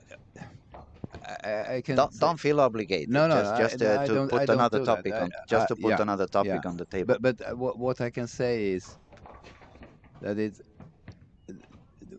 if we talk about urethane, we talk about reactive bowling balls or whatever we talk about. I mean, if they can set set a number what the bowling ball must be in hardness, and take a little bit of proper margin Margin. also, so it cannot happen that the ball, even if you put 85 then, or Whatever the number, yes, whatever the number. So even when it soaks or gets softer by the time, it cannot come so low As some of the balls we see today. Nah, so I agree. I mean, and the problem should be solved, but it's not as easy as that. I understand that. I mean, we have a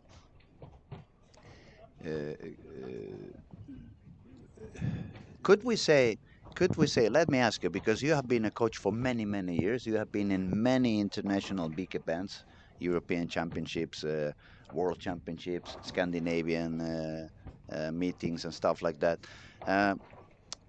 I have a memory from when I was very young, the first 2 or 3 times I went to the national team, and I'm talking when I was 14, 15 years old, back in 94, 95. They were very strict with checking everybody's balls. They would check the weight, they would check the size, they would check every single aspect of it. Yeah. And as the years went on, it became a little bit more. I'm not gonna call it lazy. But I would call it lazy. Well, you know what I mean. But I think that now we're going for random checking and stuff like that. And why not go back to why not go back to what it was? Check everything on the ball and make sure that it really is the hardness that it's supposed to be. But let me answer on that one with a quick one. You talk about 93, 94, those days. How many balls did you bring? Yeah, I understand. It started to be more than it was. Yeah. It started to be more, but you're probably right. We probably had 4 balls. I don't think so. I think you had 2, or I say 3 balls. That's the well, when I say 4, I'm always adding the spare ball, because I always use the spare ball. Okay, I always use okay. the spare ball. 4 balls with the including spare the spare, including but not the spare 6 balls or more or balls. 9 or no, absolutely. So that, I think that is the reason why. But then why don't you put a rule there? You are only allowed to bring 5 strike balls. Yeah, that's. And then, but measure them all. Make sure that every single yeah. Because I'm not gonna say names, I'm not gonna say countries. I'm just gonna say, and that I know for a fact, because people who did it, they told me openly. It's bowlers who did not have a purple hammer, and they could not face that purple hammer. They were bowling with other brands. They grabbed those urethane balls from other brands, and they submerged them into acetone for 1 hour. Yeah. And that shouldn't be illegal ball. You shouldn't be allowed to bowl with a ball that has been sitting for 1 hour in acetone. No way. And as I said again, I'm not going to say names, I'm not going to say countries. It wasn't Spain. Let me tell you that. It wasn't Spain. Maybe they haven't thought about it. Otherwise, maybe they would have done it. So it wasn't Spain. It was a team that actually got some success and got some results. And that is very unfair for people who play by the rules. Well, that's it has a name. It's cheating. I know, but then on the other hand, I can understand they do that, because we have seen balls from that other factory even without holes, just coming out of the box, and when you put the durometer there, they are somewhere around 60. So that's 13 points lower than they are supposed to be. So one is cheating behind the curtain, and the other one is not cheating because it's a legal ball, but it's also out of the rule. So I can understand. I don't agree. I wouldn't do that. But I can understand how they got into that conclusion. At the certain moment. Yeah, we didn't want to talk much politics, but we end up doing. And let's go back to business. We have some striking on lane 7 and 8. Sandro Brandt is got the front 7. Yeah. That would open a door for him to go onto the turbo. Now on this particular, Correct. Yes, you're right. the turbo now on game 5. Until this morning, it was by Kyle Trupp with 267. This morning we had 268, and it was done by Nathan, the Canadian bowler. All right. Okay. So in order to go further than that, you need at least rest. yes. Yeah. Now you need to do at least 270 something. But when you get the front 7, you are on your way. Yes, definitely. But he needs 2 more and the spare in the last frame. And if we try to see where our leaders of the squad were doing, Thomas Larsen, where are you? I found Joachim Carlson on 11 and 12 No. with strike, spare, strike, spare, strike, spare, strike. So for some reason he's got one of the lanes, the other one he doesn't have. He's just going to shoot now on lane 11. Let's see what he can do. Let me tell you, 11 and 12 must be tricky. Early on the previous squad, Ernesto, he was bowling on 11 and 12. He just shot 260 on the previous game or 250 on the previous game. And when he got to 11 and 12, he managed to strike every single time on one of the lanes, not a single strike on the other one. And it was 11 and 12. Okay, so Joachim is going for a Dutch 200 game here. Yeah, it looks that way. And then Thomas Larsen, it was on 3 and 4. He started with the front 4, then 3 spares and a strike again on the 8. Looking good, looking solid to advance into 100 and something over. And Andrew Hall, who's got 77 over, is bowling on lane 1 and 2 with Jesper. He's only got a couple of strikes and a few 9 spares. But he has no open frames. No open frames, no. And I was going to say, if you have 9 spare, you're probably somewhere not so dangerous, or you're at least managing to hit your pockets. It's Jesper is still fighting. He's pretty off at the moment. So his 819 will not improve to more over par after this game. No, he's got 3 open frames. Even if he'd strike out, he would be on a 197 game. So he's not going to be very hot. But his partner on the lane is Andrew Hall. 4 9 spares and a couple of strikes. No double yet. Let's see what he can manage to do after that one. And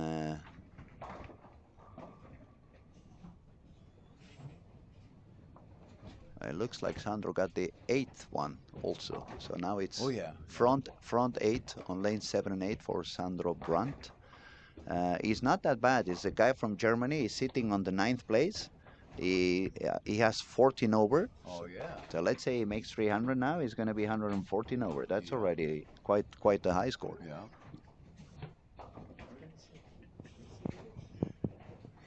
I see some people making some fun right behind me. I'm used to it. So.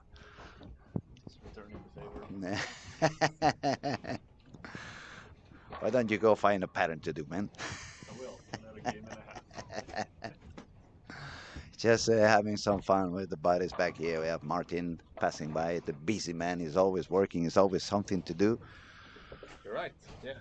I'm actually going to go out and prepare some little commercially, you would say it, for a seminar. Matt McNeil is hosting a seminar at 6 o'clock here with some great stuff from Storm and some of his knowledge from being out on tour and talking about ball motion and surfaces and stuff like that. So something that everybody that bowls probably should get into and listen to. Before we get asked by the people in the chat, because the chat is quite active, I know someone's going to ask, is there any chance to see that seminar live online? Unfortunately, I don't think so. Okay. Best case scenario, we might video it and put it out there afterwards. Yeah. Sounds good. But that is another reason for you guys to don't stay home for the next year and just make sure you come up here. So many things happening, not only the main event, but a lot of stuff happening around. Did you hear, Magnus? We had some mental game seminar at the beginning of the week by Strike Mine Academy. Now we're going to have a couple of seminars by Matt McNeil, as Martin was explaining. And the one I'm really looking for, we're going to have a seminar with Christian Jonas. He's going to talk a little bit about oil profiles and stuff like that. You want to explain a little bit, Christian, what you're going to do? Yeah, we're just going to talk about patterns and how they're being designed and what's the story behind every pattern that we make. That's going to be quite. Pattern, Mm-hmm. like But, what we look for when we come to a center before mm-hmm. the event. Try to see your perspective on how you design things and how you do things, and Try to that's. with all intent to the process or through the process of what we go through when we design the That's gonna be lovely. Let me know when you do that because I have to skip my streaming and make sure I am there. I gotta find someone to talk a little bit online so I can make sure I attend this one. I find it very interesting, and not only from a bowler point of view, but especially as a coach. I want to learn as much as possible to see, even if I think I'm quite good at reading lanes, but it's always room for improving. There's always room to learn more, and especially when you have people who know so much about the stuff, you really want to pay attention and learn from the best. So make sure I'm going to be there. Front row. Front row.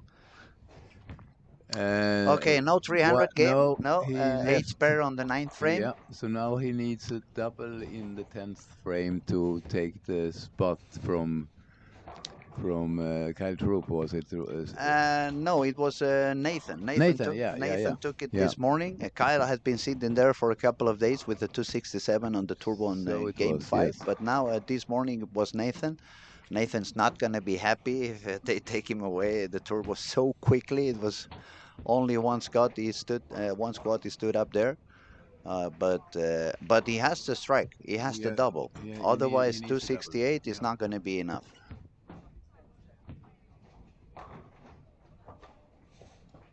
Solid 10. So it's not going to work for him, 267. But if he spares and strikes, he's going to put himself on 80 over. Yeah. So with a good Oh, yeah. 6 series, he could make it all the way to 100 and something over and make a secure spot on the final. Andrew Hall was on 1 and 2, made a few nines. He just got a double, and he just got the triple on the 9th frame, and he's going to be very happy about that. That is going to open up a possibility to shot up to 238. Which makes 114 over if he does so. Absolutely, and that is pretty good. And then we had Thomas Larsen. He's going to save his game with 212 on 3 and 4. He's now sitting with 108 over. And Joachim was he finally made a double. Yeah, he's really celebrating. Yes. We can see putting his. He solved the left lane finally. He's got to be happy about that one. Needs one more for a solid 220, and he already had 111 over, so that's good.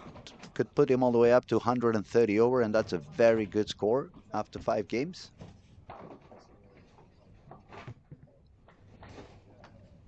So that means we're going to have a couple of bowlers with more than 100 over after 5 games. Yeah.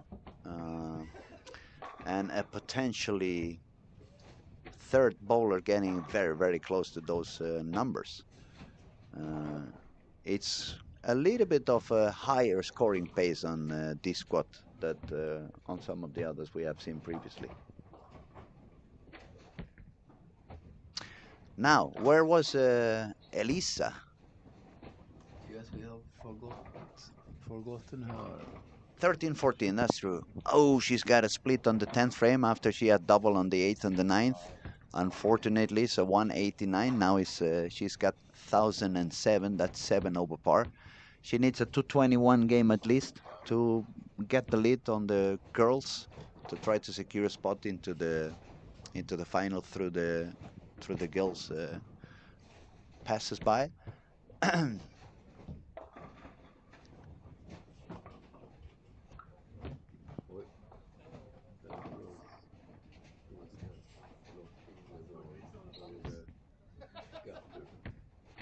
Which lane was it? 9 and 10. I took a vänster. I took a lefty. En vänster. And vänster. 220 by 8 is a very good score to Yeah. 20, especially the way he has done it. Yeah. 9, 9, 9, 8. And finally a triple on that lane 11 that was kind of fighting him. He's going to leave happy with 131 over after 5 games.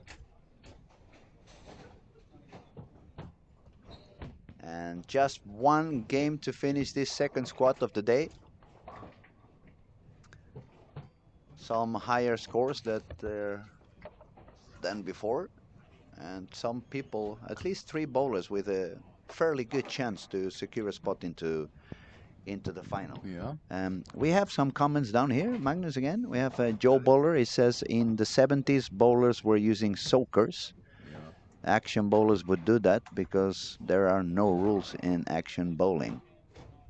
What are soakers? I'm not Soakers, sure. they mean to soak the ball. Oh, so to make it softer. dry. No, Oh, make it softer. Softer, yes. And the one who so to speak invented it, it was the grandfather of the only family. Now you have to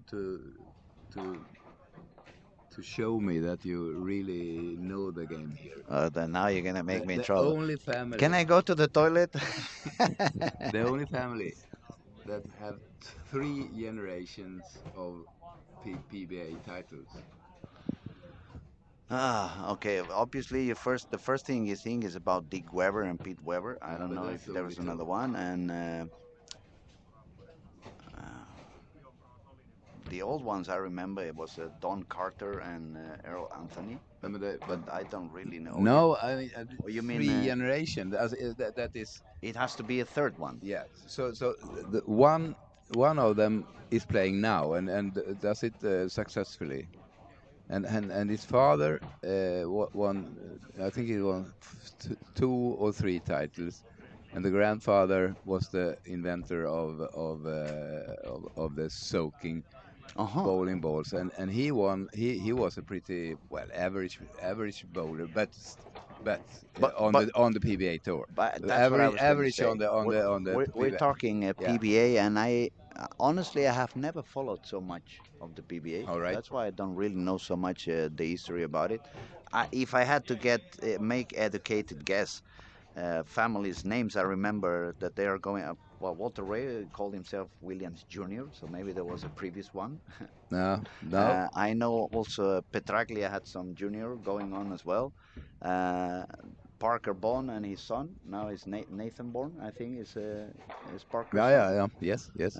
But it looks like I only know father son. I really don't know who was the 3 generations. No, so but solve the mystery for me, or maybe if you want to, we can ask if someone else. Yeah. Let's see. do that. That's interesting. His initials are DM. Yeah, good. DM. Is he right? Let's see. At the moment, I'm a little blocked as well. Blocked it, but DM. Don McCune. Don McCune. Honestly, I have no idea. Yeah, Don McCune. I cannot lie. Was the father, and then it was his the grandfather, and his son. What's his name? We get him some help here on the. Yeah, give us a tip, give us a hand, you guys over there, because we are actually. Eugene McCune is the grandfather. The son of Don McCune, and the actual McCune is what's his name now? Help us now, please. The net here. The big, very, one of the most powerful bowlers on the PBA tour. We got Eugene. Eugene is Eugene is the one playing now. No, Eugene was playing on the. We're doing quite a mess with so many. On the PBA 50 tour is he playing every now and then? Kevin McCune. Yeah, thank you very much. Thanks for the help. We appreciate. T-Win 3. Yeah, T-Win 3 and Oliver Olivier Caron over there. We have a couple of, by the way, Robert is also, Robert, he says, Robert here, Luis, do you think I'll be winning the bet on the cat? It points that way, Robert. It looks like you were a lot closer than I am, but I'm still crossing my fingers. I'm probably gonna go back home tonight and light a couple of candles, see if I, see if I get any or, better chances. or tamper with the oil machine. Yeah, don't give me ideas, and especially now that Chris Jonas is not here. That would be a quite a very good idea. We have a very interesting topic in here as well. It says durometer testing on urethane is really tricky. You can just sand it and clean it, and it will tell a higher hardness, and then you play a game or two, and it will be lower. All right. Absolutely true. It can be slightly, but some of these balls, I'm not sure you can really, even after sanding it and cleaning it, I don't think you can pop it up 13 points out of nowhere from 60 to No, 73 all of a that sudden. no, that sounds a little bit too much. But maybe I didn't know about this, but not so much as 10 points is no, a little bit no, too much. So, I don't think so, really. so we're not. back to end that to finish with the politics and to finish that topic. Yeah. We And- should tell them not to be that lazy. Maybe set a new rule: don't bring too many balls. You're only allowed to bring like 5 and a spare ball, Yeah. and we are going to get back onto checking on everybody's ball. Yeah. So we make sure that But nobody yeah, is cheating. but that is only on the championship. I mean, you cannot do that on regular No, competitions. and any handicap opens and No. night leagues and stuff like that. No, absolutely. We have some more people talking over here. Bruce Hall also. Bowlers used to soak the balls in MEK, which is similar to paint thinner. It was so dangerous that when they would drive from stop to stop, they would strap the Yeah. bucket of MEK on the roof of the car. Wow. Correct. I heard that also. Yeah.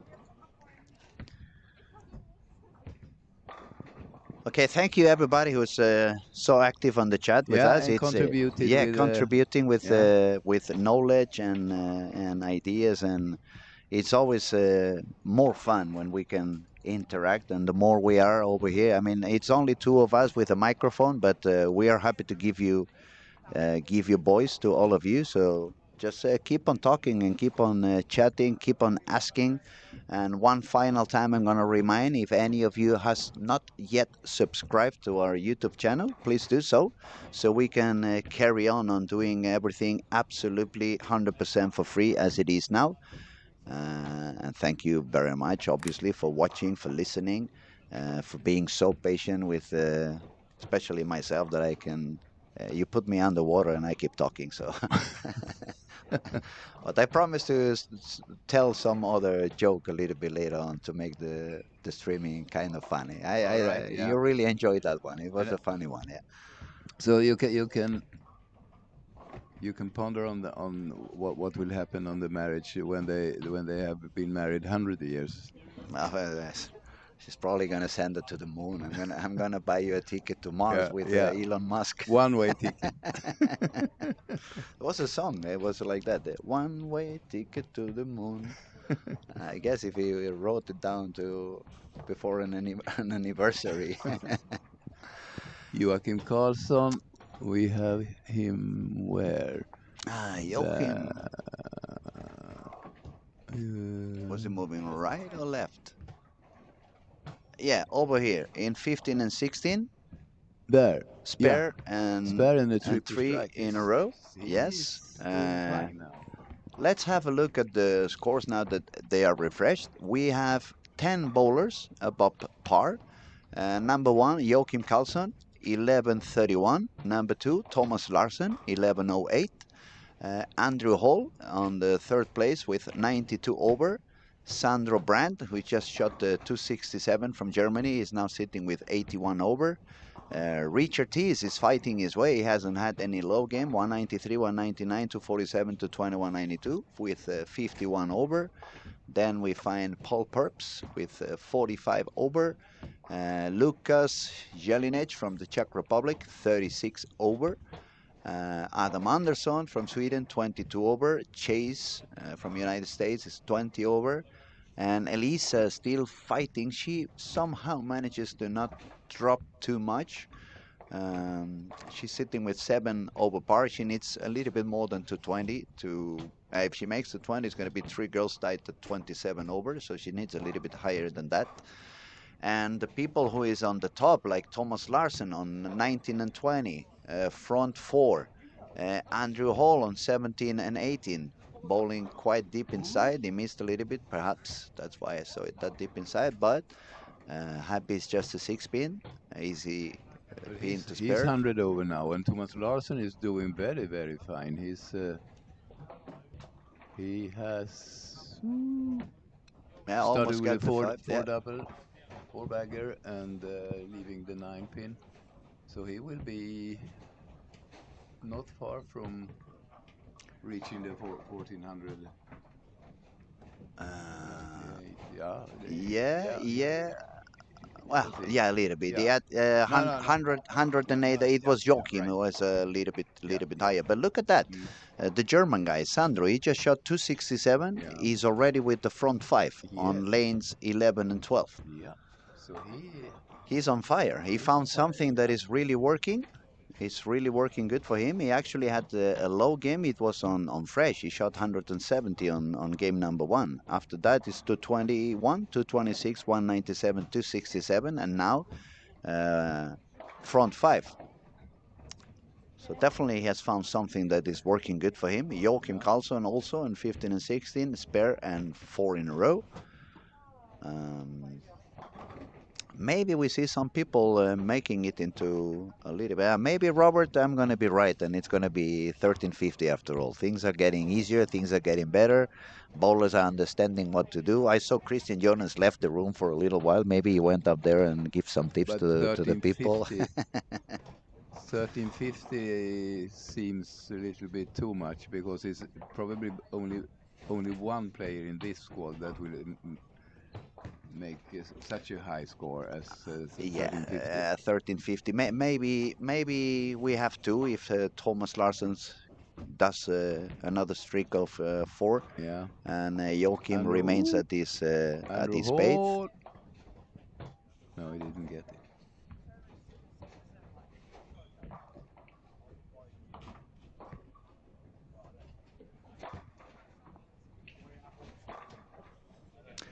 Now we have Elisa on lane 9-10, strike 9 spare, 9 spare. She's also with 7 over par. She needs a game of 220 or 230, preferably 230 if she wants to take the lead. And yeah, we have seen shots like that a few times this week. You make a miss of a little bit more than you expect either of the sides, and the ball's going to go directly to the corner. It's not going to help you.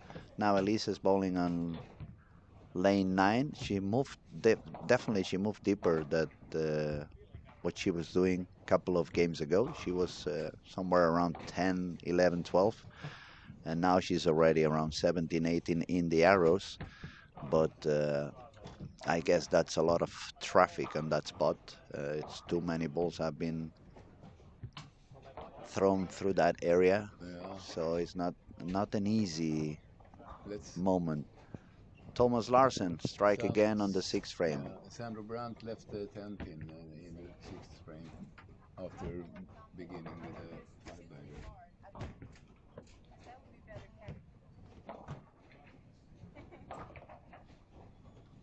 Yeah, we definitely see some striking, but some of the people who is striking now, they have quite a low score. We have the partner in lanes of Sandro is Paul Cornell, split and 4 in a row, but he's quite low in the scoring. Is actually 100 below par. Santu Tabainen in 3 and 4. He made a 4-bagger, 9 spare strike, but he's also a little bit lost on the squad with 52 below par. And so far it looks like Joachim Karlsson is going to remain on the lead for for D squad. He's looking pretty solid with a spare and 5 in a row.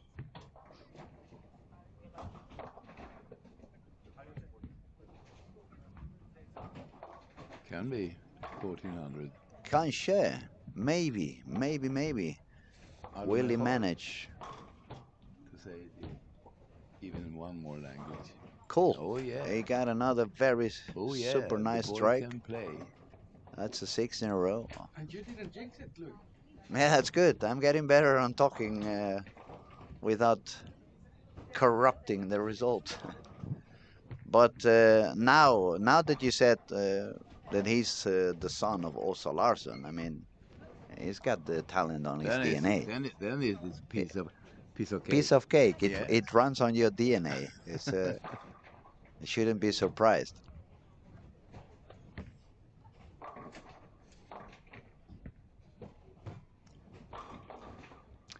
Andrew. Another good strike for Andrew Hall. Yeah. A very needed one also, so he can.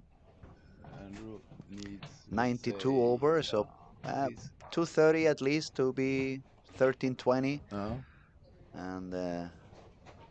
and hoping that I wasn't right on my predictions, because otherwise that 1320 won't make it.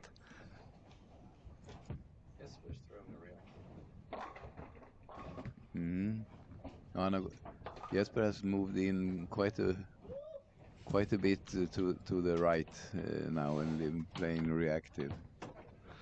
We have a funny comment down here. It says Kevin McCune blast pins. I'm not sure I'd ever want to bowl next to Kevin and Osku. I would jump every shot. And then Joe Bowler replies, imagine Kevin McCune's ball speed with Robert Smith rev rate. Yeah. Robert Smith, yeah. That sounds like Joachim Carlson. I was going to say, Yeah. Joachim has both the speed and the reps. But as I said before, when you look at Joachim's arm, it looks like my leg. Yeah. It's really strong, Really powerful. big muscles. Yeah. Big muscles. A little bit interesting here if we look into the future with Jesper here. Seems like he has found something here. I was gonna say, it looks like Yeah. did he found something, or Yeah. you think it could have something to do with whatever he did on that particular pair during the warm up? I don't think so. He could be. I cannot answer that, but I think He found he's something trying everything he has in his in his trick arsenal, book. trick books and all the tools. Joachim, Okay, what? looking for another one. Oh! Oh, solid 9, solid 9.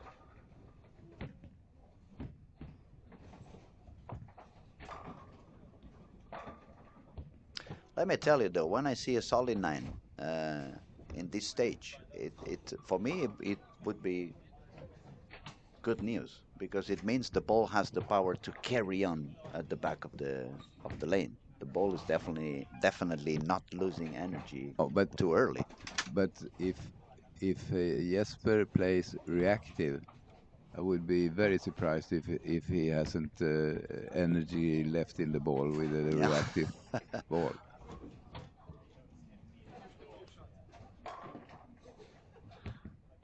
We'll see pretty soon what Jasper is doing. You think he had moved a little bit deeper, or maybe He's quite deep now. quite deeper? Yeah. Yeah. I haven't really looked. It was too many screens to try to follow. Yeah. And but I'm gonna pay attention now when he makes his shot.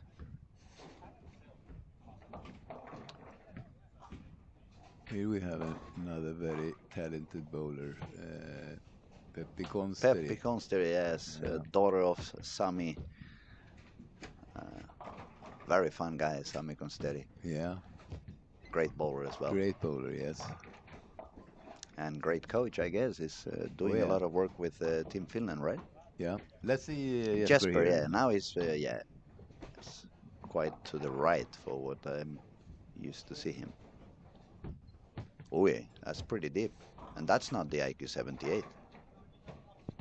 That definitely wasn't urethane. Oh, was it urethane? No. No, No. It No, was we not. have already decided that he has changed to Changed a reactive into a ball, reactive. Yes.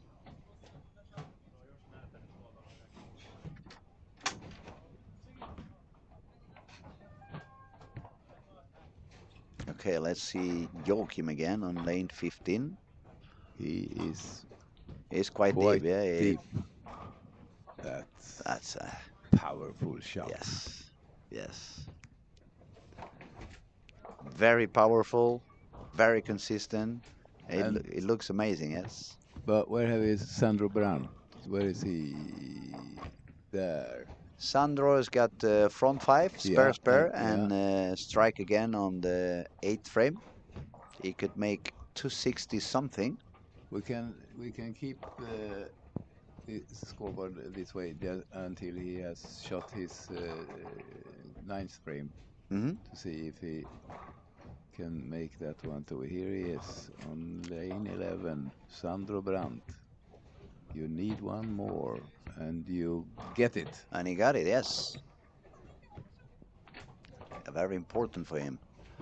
He's got 81 over after 5, so now it's a 5-bagger and a double. That's 40 something. That's already 120 Something. over. One more strike on the 10th. That will be already 130 something Yep. over. If Robert was right, that would secure a spot for Sandro in the final. And another strike for Thomas Larsen as well. Wow. Doing really good on lane Yeah. 19 and 20. And that is one thing that you want to do.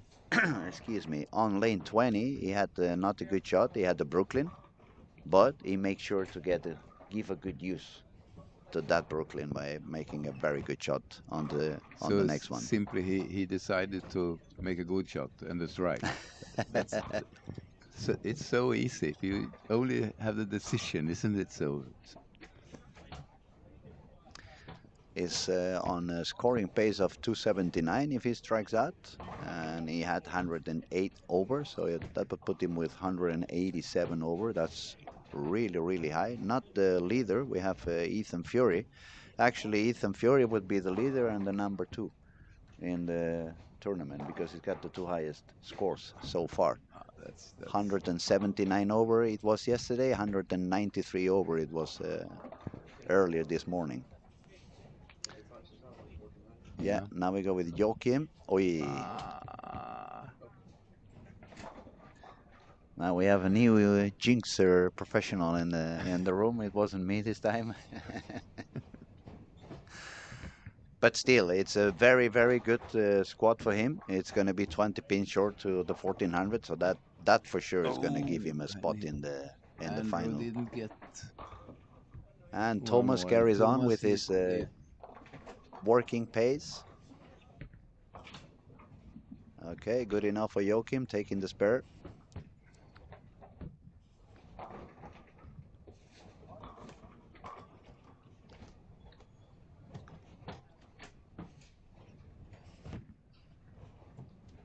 We have a little bit of slower bowling on 13 and 14. They are actually 4 frames to go, while some bowlers are already on the 10th frame. Wonder if they had some issue with some ball stuck in the bag, or maybe they had to find a solution. They took a little bit of extra time to think about it. But the 3 top bowlers at the moment, actually the 4 top bowlers with fairly good chances to make high enough to make it into the final. So it's Joachim Karlsson, Thomas Larsen, Andrew Hall, and Sandro Brandt. Thomas Larsen is going to make it for sure. He was with 108 over, and he's already on a 250 something pace. And then we have Joachim Karlsson, who just finished with 1380. Yeah. That's going to be for sure a secure spot in the final. It could actually be good enough to be directly into step 2. I should say yes to that. He has a big chance on that. Yeah. Yes. And then Andrew Hall, who is bowling with Jasper all day long, is only on a double, so he's 8 over par with 2 frames to go. If he strikes out, that would be 228. And 228, that would put him on exactly 1320. 1320 exact. And that could be tight. Very That could tight. be very tight. But probably no, we're not gonna say too much here, but my guess is that that will be enough. With That will be enough. Yeah. yeah. But has it been any squad with four players over 1300 so far? I don't I think so. I don't think so. I I don't think think so either. the best squad we had so far it was three bowlers with 1300. But if that scoring pace keeps growing the way Yeah. it's growing the last day and a half, maybe it's coming to my numbers at the end of the Yes, weekend. who knows? Who knows? Anything can happen You here. know, I have the crystal ball up here to see the future and try to guess. Yeah. Now, jokes away, let's see what Thomas Larsen manages to do on the 10th frame. He's trying to get the 279, and let's see what he does.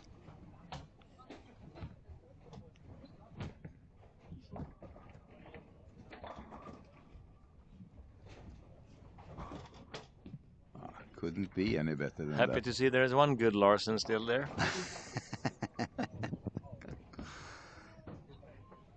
And that was none of us who said that. So it And was him, now the he said it himself. master himself.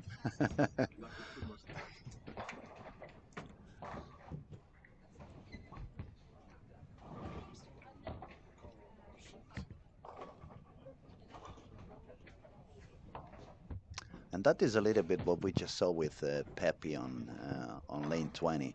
They have the rev rate, they have the skills to move that deep on the lane, but they miss a little bit of speed perhaps Yeah. to be able Let's see to. here now. He needs one more for 1400. Isn't that correct? No, 1387 would be the. Ah, yeah. Oh, he missed a little bit in. Missed a little bit Ooh. in. But a very solid score, 1376, which is going to be. Yeah. He was one away. Yeah, correct. It's just going to be 4 pins short to Joachim Karlsson. Joachim had 1380. Thomas Larsen is going to have 1376. And now we have to see what Andrew Hall can manage to do on the 10th frame. And Sandro, we have forgotten where Sandro. Sandro shot 246, so he ended up with 1327. That's quite a good score. Will it be enough? We will have to wait and see. At the moment, it looks like it should be enough, but as I said before, we are pretty much in the middle of the tournament. We still have plenty of squads. 2 more squads today, 4 more on Friday, and 4 more on Saturday. That's 10 squads, 20 bowlers. That's 200 series to go. Yeah, excuse me, 40 bowlers. That's 400. Thank you, buddy. It's 20 lanes, but 2 bowlers per lane. That's 40 bowlers on each squad. 10 squads to go. That's 400 attempts. Yeah. So it's a lot of attempts to go and a lot of talent on the lanes. Yeah. And I think also if I dare to say so, that the quality of the field will be higher and higher.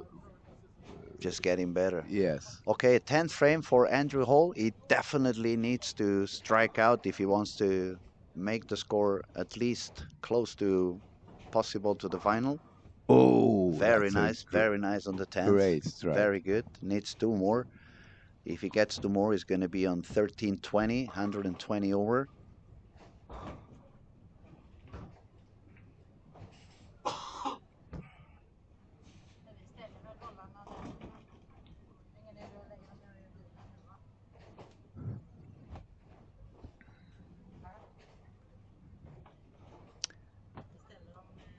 Let's see. 2 till. No, 2 more. 2 more. I think this one here is. That's the important one. That is especially very yes. important.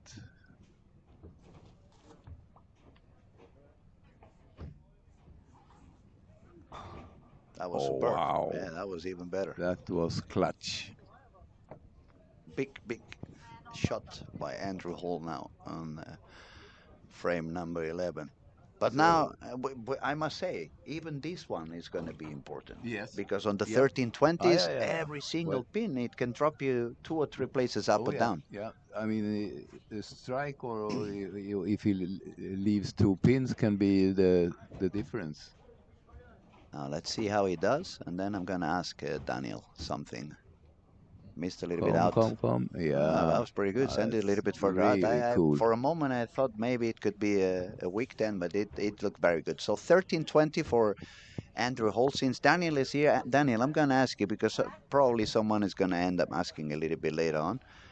Just a minute, Magnus. I'll say goodbye to you in a Yeah, second. man. Take your Ah, time. yeah, so you can get the mic. Daniel, in case of tie, if two bowlers have the same score, let's say we have another bowler with 1320 in the qualifying round, how would you solve that? We solve that by counting the highest last game, Highest last game. and if still a tie, fifth game, and so forth. Okay, so in this case, for example, for Andrew Hall, it's not a super high game. He shot to 28. So I mean, But that it's is a good still a game, but high game it's because still over a high the game. average of It's 1320. beyond the average of 220. Yes, Yeah. it's 8 pins again. But I mean, if understanding, if someone makes 1320 but has a 240 on the last game, then He passes. he would pass Yeah. in the. Thank you, Daniel. Appreciate. Okay, it's a few frames to go for Carl Eklund and some other bowlers on 13 and 14, but we're going to stop the commenting until the next squad. Let me please say thank you so much, Taxiete Miket Magnus. Muchas gracias. Thank you very much. It was a true honor and a true pleasure to spend some time together with you doing this streaming online, and we'll be seeing each other around the alley. It's going to be a very fun week. For sure, and thank you very much for asking me. I had a good time here together with my old friend Luis. So it was really fun for It me was very also. fun. Yeah, We will carry on. And also, let me thank everybody who's on the chat and has been talking and supporting and helping us solve some of the doubts and memories that we couldn't find out. We will be back at 5 o'clock when third squad of the day goes on. I will be back for sure, and I'll try to find some other people. I'm going to kidnap some other people into the room. I'm not going to kidnap Magnus again, otherwise he's not going to be remaining my friend as he is at the moment. Man, taxi at the make it. Thank you. It's been a pleasure, and I hope I see you soon, buddy. muchas gracias. Un abrazo. Goodbye. See you later, everybody.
That was some impressive bowling right there.